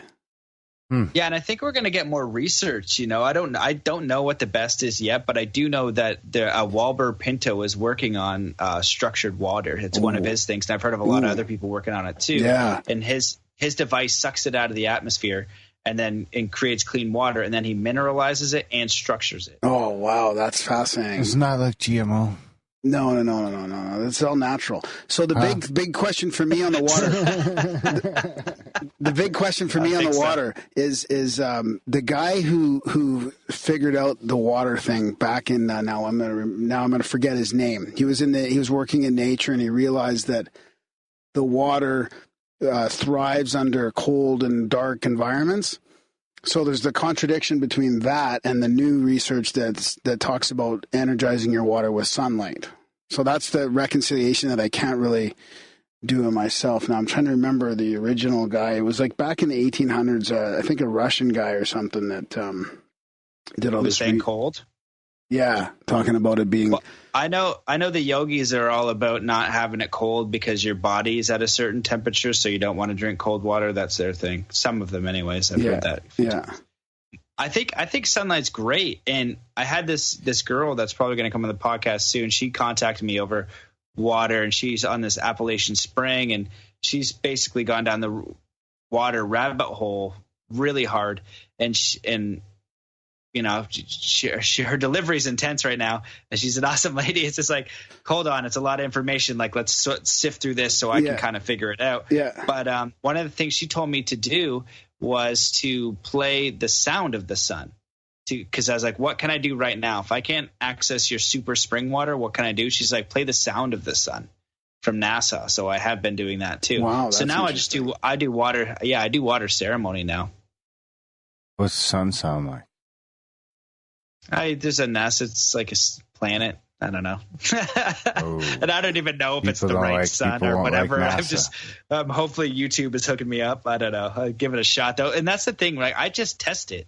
Like I like to, I don't know, I go to the places and I test it and then I know how it worked for me. So I've been testing is there like a simpler way to structure? Like, how can I structure my water? Yeah, there is. You can pour it over crystals. You can literally it's like mimicking a stream, like going down a stream. Like if you pour it over crystals and put it in the sun, or even I think like Himalayan salt blocks and stuff like that. Victor Schauberger is the guy I was thinking of. He was Austrian born. Yes, I've heard that guy. Yeah, you can do that. Yeah, crystals is good, but you got to make sure you can get your wife in on this.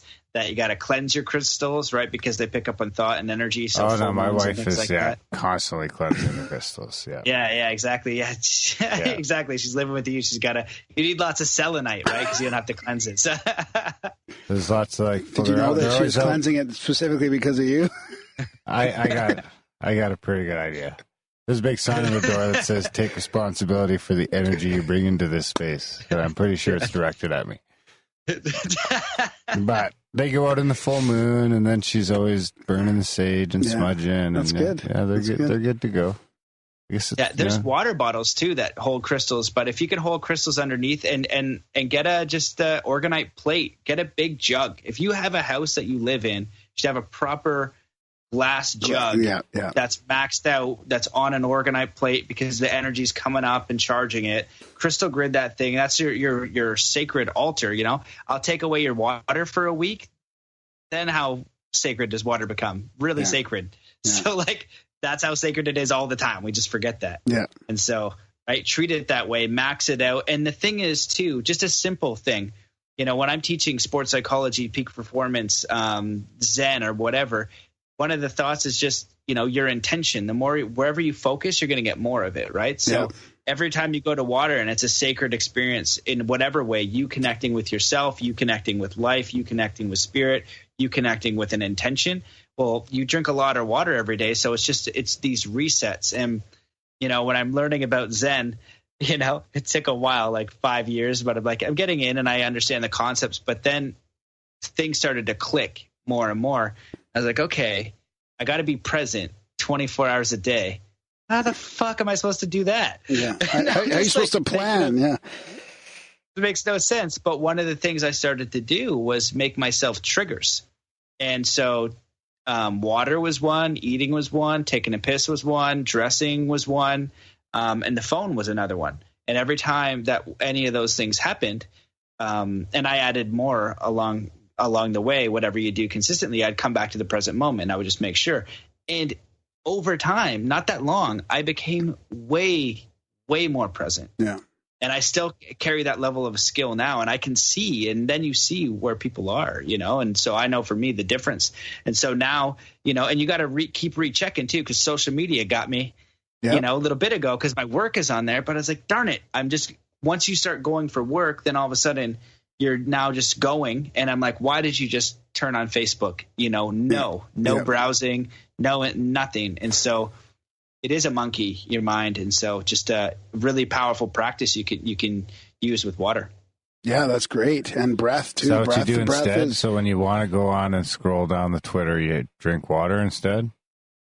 You can use that, yeah. I think he's using it as a trigger to be present in the moment. So whenever he's taking a piss or drinking a glass of water, you're becoming in the moment. And then the more you practice that, the easier it is. And then you start realizing your thoughts are going, and then you can actually recognize that you're not in the moment more often and bring yourself back to the moment. And they're cues. They're cues. And it's also like a vibrational set, right? So if you're consistently negative or you're anxious, right? And every single time, and you have all these things, if I'm eating, am I anxious? Am I taking a piss? And so it just gives you that moment to check.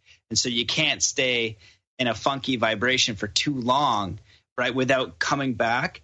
Like, cool, I'm in the present moment. Let me handle this. Boom. Yeah. So the more checks you had. And so I made myself a whole bunch of checks. And then after time, continuously training my mind way more in the moment. Now I can, walk and drive, sometimes I can drive for like 10 minutes and that's not that long, but like I'll drive for 10 minutes fully focused. I'm like, that was amazing. Sometimes I can't even do it for like a minute. That's what I remember. That's the check I remember. I remember driving to work and not even remembering any of the trip, like just in my head the whole time. And now actually I can that's one of the triggers for me is driving and realizing that you're driving the whole time, focusing on the driving. What are you looking at like that? What? Wait, are you so then? Because then you're practicing to be in the moment. So you can't do that while you're listening to a podcast. Yeah, you can. Yeah, you can do both. I would argue that you can't because you're listening to the past. And then you're in.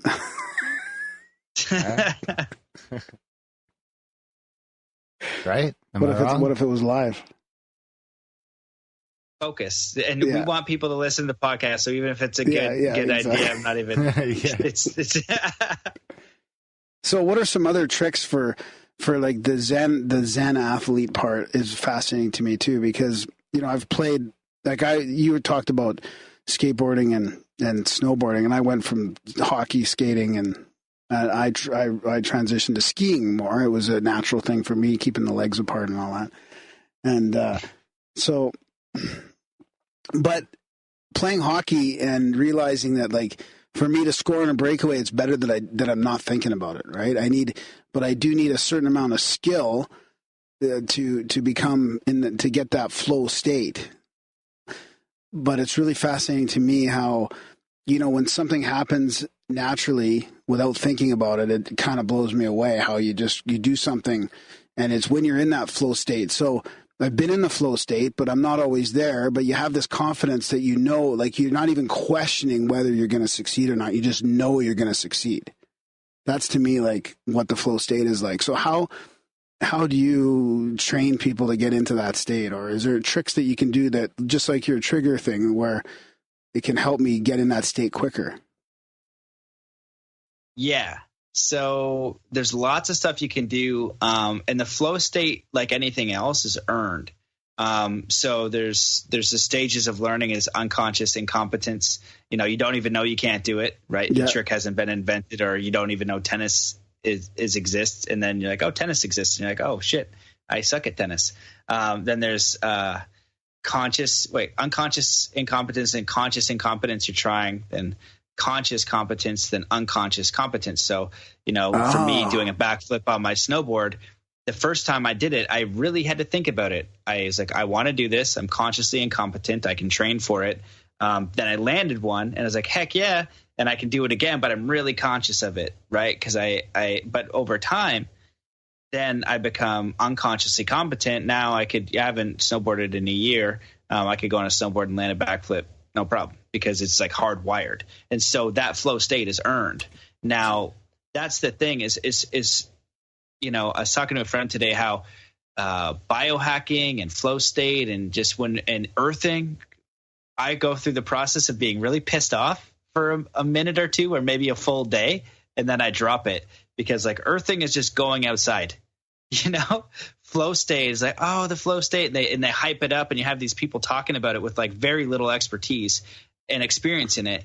And they overhype it when really it's about a process of self-mastery that's earned. You know what I mean? You don't just doesn't happen like when a UFC fighter goes in there and he is in the flow state the whole fight. He's trained thousands of hours. That's kind of what I was getting at. Yeah. With needing a certain amount of skill to be able to, to perform in that state. I mean, you can be in a flow, you can be in the present, but that doesn't mean you're performing at peak in a flow state.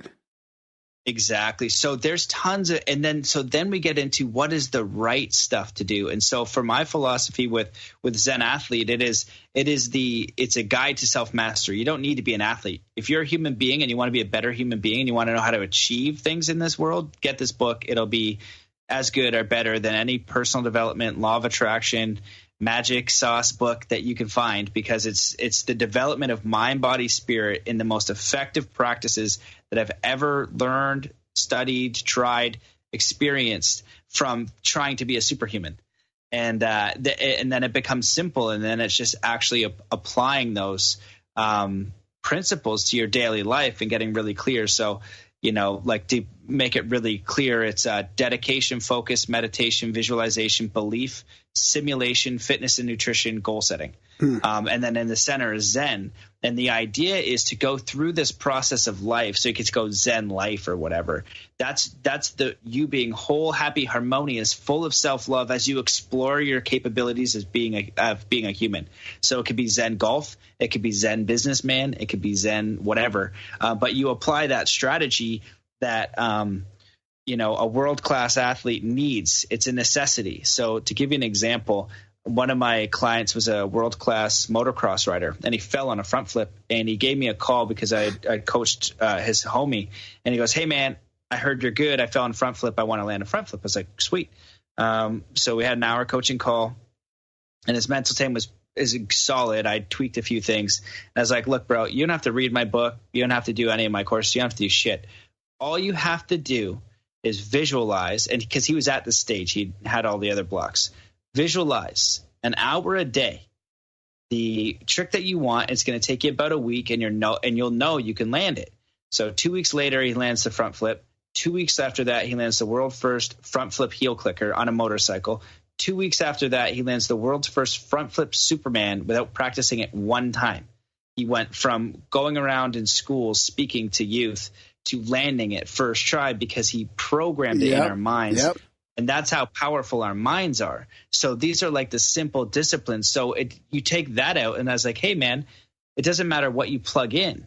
Whatever you plug in, you're going to get, right? So then you start to get really clear on what is it in my life that's most valuable to me? What do I want to experience in this life?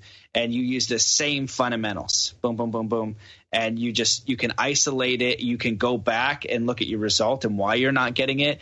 You know, if you don't have enough energy, your diet's crap, you're not taking care of your body and your temple. Your thoughts are all crazy because you're not meditating, so you're not directing your focus. You know, right? If you go to a training session with me and you're focused, it's going to be a different result if you're not focused.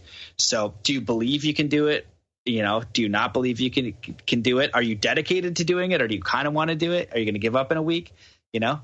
So, yeah. So what was that? Can you go through the core bullets again there? There was Yeah, totally. So dedication, focus, so your ability to focus, you know, distraction programs and things like that, meditation. You have to learn that you're not your thoughts. You know, it's a fundamental shift in consciousness for somebody who can come to the present moment on command and somebody who cannot. Yeah. It is a whole different consciousness. Visualization, this programs your mind. It literally creates, what are they calling it now? It's something, neuroplasticity is the word they're using, but it's creating the neural networks in your brain, the belief around it, you know, and how you structure your belief. So really cool thing you can do is, like, if you want to be the best business guy, the best snowboarder, what do the best business guys or snowboarders believe about themselves? Make a list of that. And then you can then program that in with self-hypnosis and things like that. So then I show you how to make a self-hypnosis script, and it's not that hard, but how your unconscious mind works is through repetition and visualization. Yeah. So then you're like, cool, 3 weeks, I'm the best snowboarder on the planet, boom, boom, boom, boom, boom. Then it's going to trigger. Yeah. Fitness and nutrition, goal setting. And, you know, and then Zen is in the middle, and that's going through life with this mindset, you know, that it's not when you're the world champion. It's not when the business is perfect. It's not when everything in your life is perfect and you have a picket fence. Your life is going to be messed up the whole time, probably. It's, you know, or you it's the journey. It's the journey. Yeah. It's the journey. And so how are you going through the journey? And so, you know, when I work with a high level athlete on this, I want to make them a better human being so they convince the kids that this is the stuff that they should be learning. Because, you know, you get me in a group of, you know, 5-year-olds to 15-year-olds. It's like, you are perfect as you are. This is how you create anything that you want in your life. And this is how you do it in a peaceful way, knowing that you're the master and you can handle any situation. And sport and martial arts just gives you a catalyst to learn those skills, right? Because otherwise you have no reason to, you know, cultivate this kind of skill set, but anybody can apply it. Wow, that's really, really interesting. Well, that's kind of the same thing as, like, it reminds me of affirmations. And I was thinking that too, yeah. Sort of that same visualization. And I guess it's kind of, you know, I would have thought that you had to do more than to just be able to visualize. You know, my argument on the theory of attraction has always been that you needed the law of attraction. Sorry. Is that involves a lot of, like, hard to you, it's work just a theory of it and doing it. But well, it reminds me of the lucid dreaming thing, where if people can train themselves in their dreams, it's the same thing. Like, your body is physically doing it. You know, your body's going through. It's interesting to think that you could program it without that. Yeah, gives me some hope. Yeah. Well, do both, though. The law of attraction thing. One of my mentors, he wrote the book, The Law of Attraction, and there's a few of them. The theory, yeah. And and his is NLP based, all process based. Yeah. So absolutely action. Action is the mother. Yeah. Do action. Yeah. Right? If there's no now, but this is a way to accelerate that process. But if you think about it, with Brody Carmichael, who did the world's first front flip Superman, we don't get the luxury of 2 times. Yeah. So we use this magic shit so we don't break our bodies in half and die. Yeah. And so then we know it's real because we have a catalyst that we don't want to kill ourselves. Yeah. And then you're like, oh, shit. What if I imagined my ideal life, I visualized the shit out of it, and I work my ass off? Yeah, yeah. That's how simple it is. Get really clear on what you actually want from your heart. Visualize that and feel it every day. Jim Carrey said it, you know, and it's like every well-known person has said it. And like, this is how I did it. I visualized me doing this, blah, blah, blah. Conor McGregor said it. Everybody who's done it says it. I visualize it nonstop. I could feel it. And I worked my ass off. So we want that growth. You know what I mean? I want a house. This is what it's going to look like. Yeah. Now I make the plans. Now I start digging the hole, whatever. When we had to do it back in the day, and we have contractors. Same process, but people are like you said, they fall in this trap of, okay, I'm going to go home. I'll make a vision board, and boom, where we got it all. Doesn't work like that. I feel like the physical action gives you some context for visualizing it. Like if you've done, some skiing or some dirt bike riding or whatever you're building or whatever, and you have some sort of physical feeling of it, then it's easier to probably visualize it than making something up that you haven't done, But like me just visualizing myself doing a backflip and then just landing on my back. Yeah. Because I have no agility. Yeah, exactly. So how do you... I could visualize myself maybe doing something different. Yeah. So how do you recommend... I mean, this might seem like it's kind of a silly question in a way, but I've been off track for a few weeks. Like I was going through a pretty good phase for a few years there, lots of yoga and meditation. I mean, I still meditate now and then quite a bit for that, but diet's off, exercise is off, and I know I should be just, figure out what I want, visualize it and all that stuff. But do you have any tricks to get somebody back on track? Yeah, so that's a really good question. The first thing that I say to anything like that is always be nice to yourself. We're human. It's fucking hard being human a lot of the time. Yeah. So step one, last week I was bummed out for 2 weeks there, coming back from the high of Egypt. Yeah, I had Burning Man and everything, and then I have to sort out life stuff. You know what I mean? I'm really doing my passionate, but I have holes too. I'm like, oh my God, should have sorted that out. Now I'm problem solving and I'm stressed. I'm like, oh shit. And so, so first step is to be compassionate with yourself, and then just simply look at what's the easiest action you can take to get the result you want, and what's the most enjoyable thing you want to do. So it's okay, you assess, I'm out of whack. What is out of whack? Write that down. What do I feel is really out of whack? It's this. Cool. What do I want? I want to feel like I'm a little bit more aligned.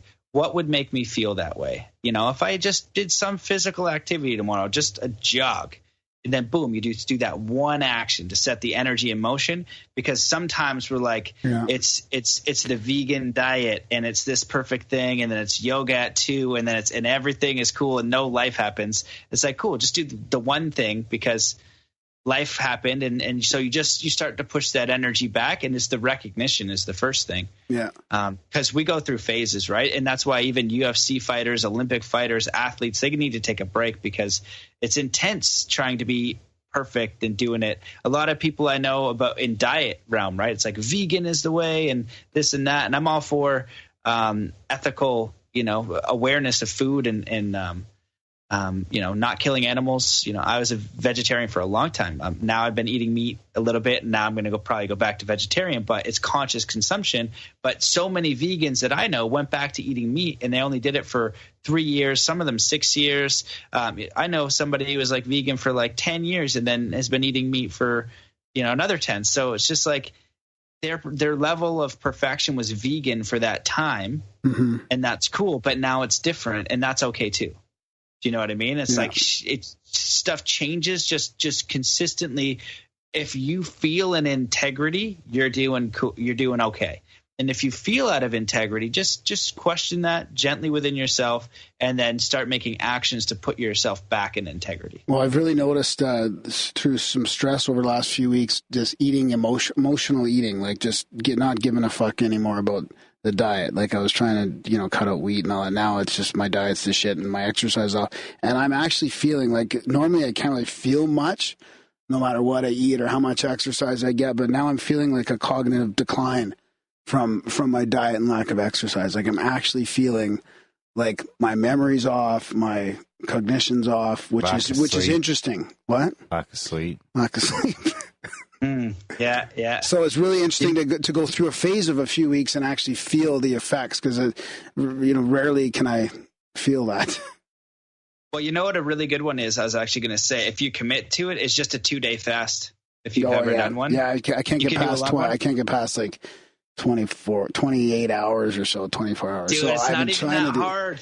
I know, it's but not even that hard. You just commit. When I get to 24 hours, it's just It resets. Do it. No water at either? dinner time. No, water as well, right? Do it at dinner time at like 6 p.m. Have your last meal. Yep. And literally every time I've done it, it hasn't been the hunger that's bugged me. No. It's my mind Exactly. consistently wanting me to go eat. Exactly. It's the eating out of boredom thing. The hunger goes away after an hour or so, or you have a little glass of water, and You're allowed to have water? Yeah. it's such a trip on the mind. It's you're always just going for that meal, and then you're like, okay, what am I going to do for the next hour? I'm not cooking a meal, but I should be eating. It's the weirdest fucking feeling. I'll do that without water. Yeah. 2 days too. No, you're talking water, right? You can still have water, Matt, or are you talking like a full? Are you talking a dry fast? This is what's been messing me up. Is this girl that I met in Egypt? She says she does an 11-day no food, no water. Wow. Like 2 or 3 times a year. And I was like, no water too? I was like, don't you die? She's like, what? no. I was like, okay. What? I just breathe in the sun. Not lie. Because isn't it supposed to be 6 days? Like, what is it? Like, I thought how 3 long are you days. supposed to Yeah, last? 3 days. Bear Grylls says 3 days. He's drinking pee after 2 days. Right, No, come on. Yeah. But is he in the sun? Is he breathing in the sun like a breath area? No, he's just in the desert. Yeah. So that's Bear what she Grylls. told me. Because I was like, 11 days. I was like, I can't do that. She's like, you can do it. And I was like, Wow. oh my God. And that's the thing about pushing your limits, right? And that's why I like to test. Like the monks, when I was in China, they pushed me way farther than I would push myself. And so that's why going to those environments, being around those people, doing that, switch something up in your environment, right? Yeah. Just, make yourself accountable in some way, just do something, right? To make one action, because even if you get to the gym and eat the sandwich, then at least you've done one action. Yeah. I could see that though, because that's probably an average person can do 3 days. Yeah. But you see like those people that can hold their breath when they go looking for oysters and stuff like that can do it for like 3 or 4 or 5 times as long as I can. Yeah. So I've got like maybe a minute and a half. I heard a Qigong master on Ben Greenfield, and he talked about his training with it's like right out of a movie script. It's unbelievable, this guy. And he went on 100-day, when he was a teenager, he went on a 100-day water fast, and it just activated chi and everything. It was crazy. And he was solitary in a room, like intense training. And I mean, this guy has just got the superpowers now. It's unbelievable. That's the idea. Days. Well, that's the idea. That's what he's actually doing, is activating the energy body. Because we have soon, I've heard this, can't remember where I heard it, but I totally dig it. They're going to prove that we have the energy body, which we pretty much already have. But that's like your spirit. That's what you astral project with. That's what, we're supposed to take memory through death. Yeah. So when you deplete the body, and we're like, we're the body, I am, I say, if you cut off your hand, you're not your hand. You cut off your arm, you're not your arm. You're still you. Well, you're not your body, then what are you? And then you start to think, okay, am I my consciousness? That keeps changing. So shit. Then I stop the mind, and then I become nothing and everything. And like, now you're in this whole thing. What the fuck am I? And but doing stuff like that activates this energy body like a Super Saiyan. And so I've had blips of this in China, in different spots, meditation. I spent 4 months in koala habitat, like basically meditating and doing martial arts for a long time. And just there would be these activation spots, but depriving the body and pushing the body. And that's what they're doing in China, is they push your body. So you basically have to leave it, and you're operating just on energy. And then you're like, oh, and then the body just, you feel this thing, and you're like, what? And it's unmistakable. It's unmistakable. And you're like, okay, I am not just the meat sack. But then life goes on, and you begin to be fooled that you're the meat sack again, and you got to remember. Like mushrooms. Yeah, that is probably, I mean, that's, the psychedelics are probably a way into that as well.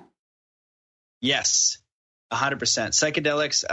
So I've been, with that, because I talk about it a lot on my podcast, just responsible use, because people just don't know what they're doing. Yeah. Have a guide. You're opening portals. This isn't not a game. You know what I mean? Go down the route with respect in nature with a shaman, and it can really do powerful things for your consciousness. But you're opening up the dimensions of light and dark. They both exist. And so you better know what you're doing. And so I recommend that. And if you go with the side of the light with somebody who knows what they're doing with a real soul-seeking initiative, they could be extremely powerful tools for upgrading your consciousness very quickly and letting go of all these limiting beliefs, thoughts, traumas. It opens the doorway for you to do more work, to commit to the path, because again, it's putting in the work. It's the integration of the medicine. You know, some people will hide behind ayahuasca. I've seen that now. It's like, I love ayahuasca. I've done it a bunch of times, but like, oh, I've done ayahuasca. I'm like enlightened now. I'm like, really? Because you didn't know shit for like 38 years, but now all of a sudden you've done ayahuasca and you just know, and you're just a yogi. You're like the new Krishnamurti. Damn, I did it too, but it's quite a shortcut. We had different effects. Yeah. I'm still having to put in the work that I put in before the medicine that I'm still putting in. Yeah. Well, you weren't paying attention.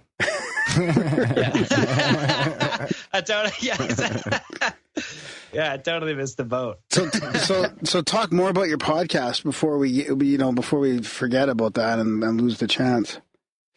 Yeah. Oh, thank you, man. Well, the podcast, it started because I just had really interesting friends and I kept going to really interesting places and wanting to share the experiences. Yeah. And I was like, man, I just got to start having chats with my friends. And so started that. And then I was like, okay, I'm doing this. And I just set the intention to interview the most conscious, awakened, high vibrational, embodied people of service to humanity, share their wisdom and stories. And I just hold that intent. And so I've had some really wild guests, really grounded guests, really powerful guests, everything in between. And I'm seeking the people that are really putting out some, interesting ideas and thoughts. And because we've kind of like born like this or in the space, I can see who is full of shit and who's not. And so if you're like, I talk to angels, I'm like, do you? Then I'll talk to you like, this son of a bitch can talk to angels. God damn. Right? I was like, I can tell that. I'm like, there's a guy, you should have him on your show. His name's Garnet Schulhauser. Have you heard of this twice. I've had him on twice. Yeah, okay, perfect. Right? From Calgary. I try to explain him to people. He's like our version of a redneck, all of a sudden seeing his spirit guide in Calgary. Exactly. Like he's not kidding. He's got a mustache. He's not kidding. And it's so wonderful. That's what the universe does. Like, we're going to pick this guy. He's like, damn it. Yeah, exactly. No, that's what amazes me is we were talking before. I don't know if we said this on the show or not. Is like I was looking into your work and all that and finding out you're into this, really fitness and high end athletes and the Zen part of it. And then I started listening to your show and look at all the things that overlap between us. And I'm surprised when I started looking into health and wellness and biohacking and all this stuff that there's really this big community that overlaps with ours because it's all non-mainstream, right? It's all like the kind of like the leading edge science and the stuff that's not accepted by the mainstream yet. And it's spirituality at its finest, which is kind of mind blowing to me. So, I really understand what you're doing with your podcast there. And I think it's just absolutely amazing. Thank you, brother. I appreciate that. Yeah, man. Biohacking, as I was saying, and these things of like peak performance and flow, that's how to reach the mainstream to pull them into the real stuff. Yeah, exactly. When I'm working with, let's say, LeBron James or the biggest athletes in the world, I could give a shit if they fucking win another championship. I want to know if they're okay and decent human beings. And they'll never be 100% fulfilled if they don't have a purpose in their life beyond their sport, because winning a championship is not fulfillment. Now, when we get to who they really are and how they really want to contribute, they're going to be 100% fulfilled, stoked on life, and a better athlete because their well-being isn't on the line. And we can teach all kids around the world that philosophy. And that's what spirituality essentially is. I say it's just not being an asshole and figuring out who you are, going through your own stuff, because what is important in life, what is really important to you in life. And we are sold bullshit and distractions, and you have to flip the mirror. And the more people flip the mirror and they just do their best to be a conscious human being in the sense of just not going around just trying to be an asshole, just like, I'm having a really bad day, sorry man, I'm not trying to be an ass or whatever, just being accountable. Human. Being accountable, being authentic, being, full of integrity. But then as you clean up your own stuff, your life automatically gets better. And the more of us that can be real human beings without these facades and masks and nonsense, we can start to work together and change the world. And one of the hashtags I always use and I love is Team Earth. You know, can you just imagine if Team USA and Canada and Russia and Switzerland and Korea and China, all the scientists, engineers, mathematicians, astrophysicists, everybody worked together for the betterment of humanity, how fast we would shift this earth. Yeah. Right. And that's why the whole alien ET thing is important, because when I first got into it, one of the speakers, and I can't remember who it was, I think Nassim was on the panel. But he said, you know, if we knew that there was other races out there, our consciousness would expand instantly. But we would know that Earth is our home. Exactly. You know, and we're not treating it like our home, and we're not treating our brothers and sisters like brothers and sisters. We're treating each other like enemies. And that's not true. You know, that's sold. And so, you know, that spirituality is that way home. And as we heal ourselves, we heal the planet, we heal our communities, we heal each other. I'll tell you one really messed up story before we go, because it's really interesting. Yeah, but, for sure. At the end of Burning Man, we were driving back, and it's a long haul. I was going to Arizona with my buddy, and we stopped for some food and got it. And there's this puppy outside of the store. So I love puppies, man. I love dogs. So I go over to check out this little guy and give him an ear scratch. And this drunk guy comes out of the store, and I could see that this dog was really afraid, you know. And so he walks up and he stumbles and he looks at me and he's like, "This dog's a piece of shit." And I could tell. And so I'm thinking in my mind, I was like, fuck. I was like, I was like, man, do I have to defend this dog and like take him away from this guy? Like, how do I don't want this dog to go home and get beaten by this guy. He's obviously terrified of him. Like, shit, this isn't good. And I was like, what? I was like, it's just a dog, man. I was like, can't be a piece of shit. And he's like, you want him? And then instantly I knew, I was like, this is going. I was like, uh-oh. So he's like, you want him? I was like, well, I'd love to take him. I'm from Canada, man. He's like, you want him? And then I was like, I'm just saying, dude, like, if he's a piece of shit, like, maybe you could just give him away. Something like that, you know? And he's just, and then he said something else, and then he starts to clench his fist. And I was like, look, man, I don't know. I'm just saying, like, you know, he seems like a sweet dog. You know, maybe you could just find a home for him. I'd take him if I could. Like, you know, I didn't mean anything. And he just looks at me and he just goes, "I'm a piece of shit." I was like, what? He's like, "I'm a piece of shit." I was like, what are you talking about? He's like, "I killed my daughter." I was like, what? He's like, how? And I was like, drinking and driving? And I just kind of intuited that because he was drunk and he probably didn't murder his daughter with a gun. And he just shakes his head. And I just said, "Oh my God, can I give you a hug?" And he just didn't even know what to do. And I was like, please let me give you a hug. I would love to give you a hug.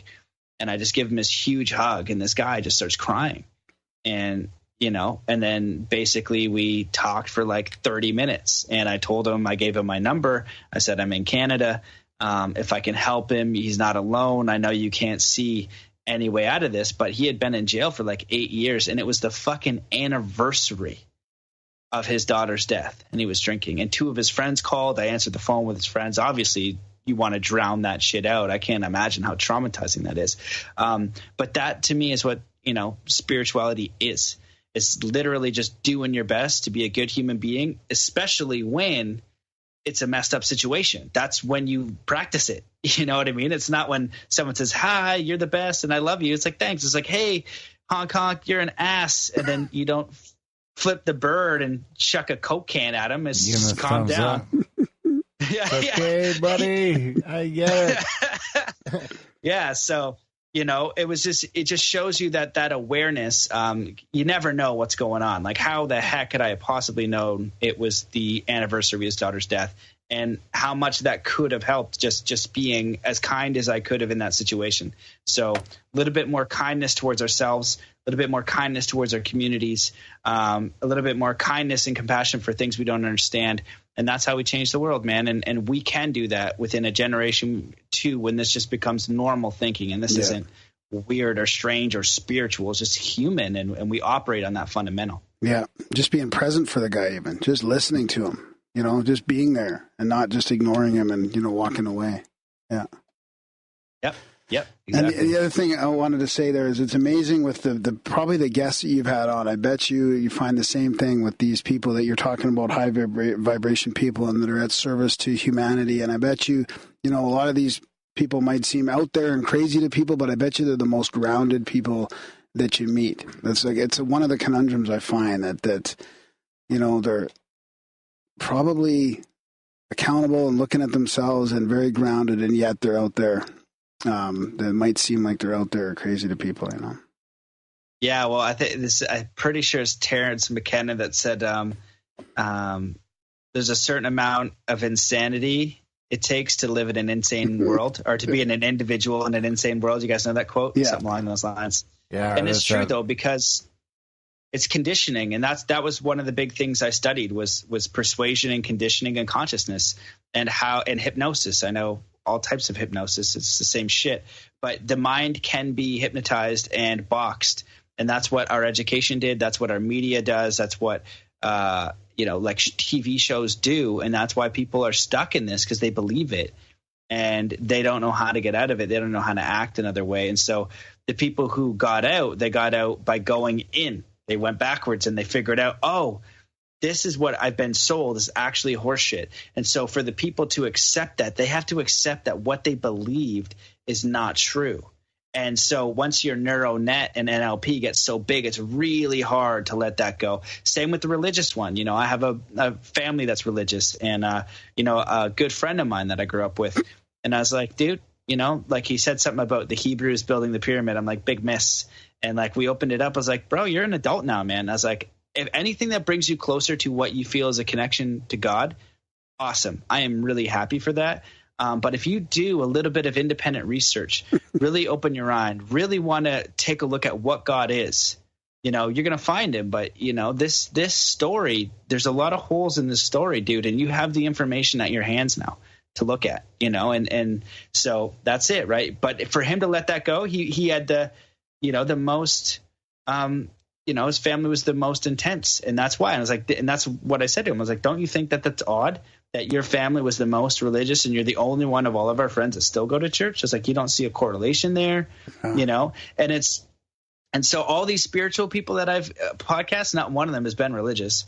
And not saying you can't be religious and spiritual and at a high vibe. It's just rare because, once you put a monopoly on God, that's some dangerous stuff. Yep. Once my way is the only way, it's not God is love, God is source, God is kindness, God is, and you don't need to do nature, baby. You don't need to do 20 Hail Marys or this or that. You need to find him or her or it in your own way and live that, and that book alone. So, it gets touchy when you get into the religious part, but I would love to see a surge in real spirituality. Yeah. And that's what we need. We need an upgrade in that. We were calling it the Church of Experience, and I feel like that's what you're a part of, direct experience. What do you give me that look for? Church of Experience. Yeah. Sounds pretty culty. No, man. Sounds pretty culty. It's all culty. It's all cult. So I'll, man, this has been a fantastic chat. I'm really, really excited about it. And we'll put links to all your stuff in the show notes as well, of course. And man, we'd love to do this again sometime. Yeah, boys, I really appreciate that. It kind of flowed and you guys let me yammer. So it's nice to be on the other side of the mic, and appreciate you guys for what you're doing to put out the work. And I like the way that you guys do it. It's funny. Right on. Really no problem, so buddy. Yeah. I'm excited to get to do a lot more episodes and just listen to you guys. Just sweet. Do your thing, man. Yeah, it's wonderful. Man. Keep it up. Right on. Well, if you're ever in Calgary, drop by and we'll do it. It's fun to have people right in the studio with us. So it's a rare, it's a rare thing. Only a couple times a year we can do it, but Yeah, I'm game. Well, I actually today realized I need to upgrade my license, and mine's still in Calgary. I travel all over the world, including all over Canada. So who knows if I'm in Calgary or not. So I'm going to have to make a pit stop just for that. For sure, buddy. Let us know. So, absolutely. Right open invitation. It'll make it a reason to stop by. Yeah, right on. All right, buddy. Thanks a lot, take Matt. care, fellas. Thanks so much. Okay. Ciao. See ya. Peace.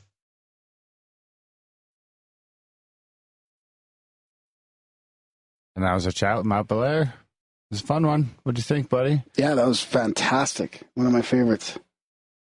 As you know, that would have been. As I know? Yep. Yeah, it was great, and I just it's inspiring. I think it's what I needed to get off my little Grump? my little rut. Get out of my rut. Your little grumpy rut? Yeah. Grumpy Graham and his grumpy rut? Yeah, and be the authentic person I need to be. Get out of this thing. That's good advice for everybody. Yeah. Yeah, it's really interesting. What are we still on? We're still live on YouTube, so wrap it up. Big thanks to everyone for joining the live feed. Big thanks to Matt for coming on the show. Was there anybody in there at all, or how was it? Was there any comments? 15 or 20 people in there, yeah. Cool. Big thanks to Matt for coming on the show. Big thanks to you guys for listening. Of course, check out grimerica.ca/support, guys. Sign up for monthly today if you can. Help us keep the show ad-free, sponsor-free, keep the heat on. All these extra episodes coming All out. these extra episodes are giving you guys, and you're going to get even more episodes. What are you going to do with all that, Grimerica? All starts by signing up today. Grimerica.ca/support. Do a one-time donation, guys. That's swell, too. And, of course, we understand if you can't afford to support the show financially, that's fine, too. You can do all the shit in the show notes. Go in the show notes. You review the show, rate the show, share the show, spam the show. Email Graham. Graham. Spam Graham, not the show. Spam Graham. Spam the show. Spam Graham. You are the show. GRAHAM at Grimerica.com. At Grimerica.com. Do all that stuff, and that counts too. Thanks, buddy. Yeah. All right. Big thanks to Matt. Big thanks to you guys. All right, guys. Thanks for listening, and we will see you next week. Season's greetings from the Grimerica Show podcast. Gather round the fireplace. Help yourself to some hot cocoa with a little marshmallows in it. Maybe have a candy cane or two, and maybe some cookies. It's so warm and jolly. Cry Merry Christmas. Podcasting from the igloo. Darren plays jingle bells on the didgeridoo. And over there, that's Graham crying tears of joy as he listens in on the little drummer boy. Pa-rum-pa-pum-pum. I see you've acquainted yourself with D-Ron. Yeah, it's true, he pops Christmas trees up medicinal. Wait a second, is that? Yeah, I think that's Sasquatch beneath the mistletoe. Get over here, Graham. Thank you for saving me and give me a kiss. And it looks like Napoleon Doom is decorating the room with tinsels, ribbon, popcorn on strings, and poinsettias. They are in bloom. And you might ask, who's that in the green and red Lucha Libre mask? Why, of course, that's RPJ. Feliz Navidad. It's so warm and jolly. Cry Merry Christmas. Podcasting from the igloo. Darren plays jingle bells on the didgeridoo. And over there, that's Graham crying tears of joy as he listens in on the little drummer boy. You'll get a warm and fuzzy feeling if you donate to the Grimerica Show. So get in the spirit, reach down in your pocket and make it rain. Let it snow, make it snow, let it snow, let it snow, make it snow. Donate to the show. Donate to the show. Donate to the show. It's so warm and jolly. Cry Merry Christmas. Podcasting from the igloo. Darren plays jingle bells on the didgeridoo. And over there, that's Graham crying tears of joy as he listens in on the little drummer boy.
mayhem.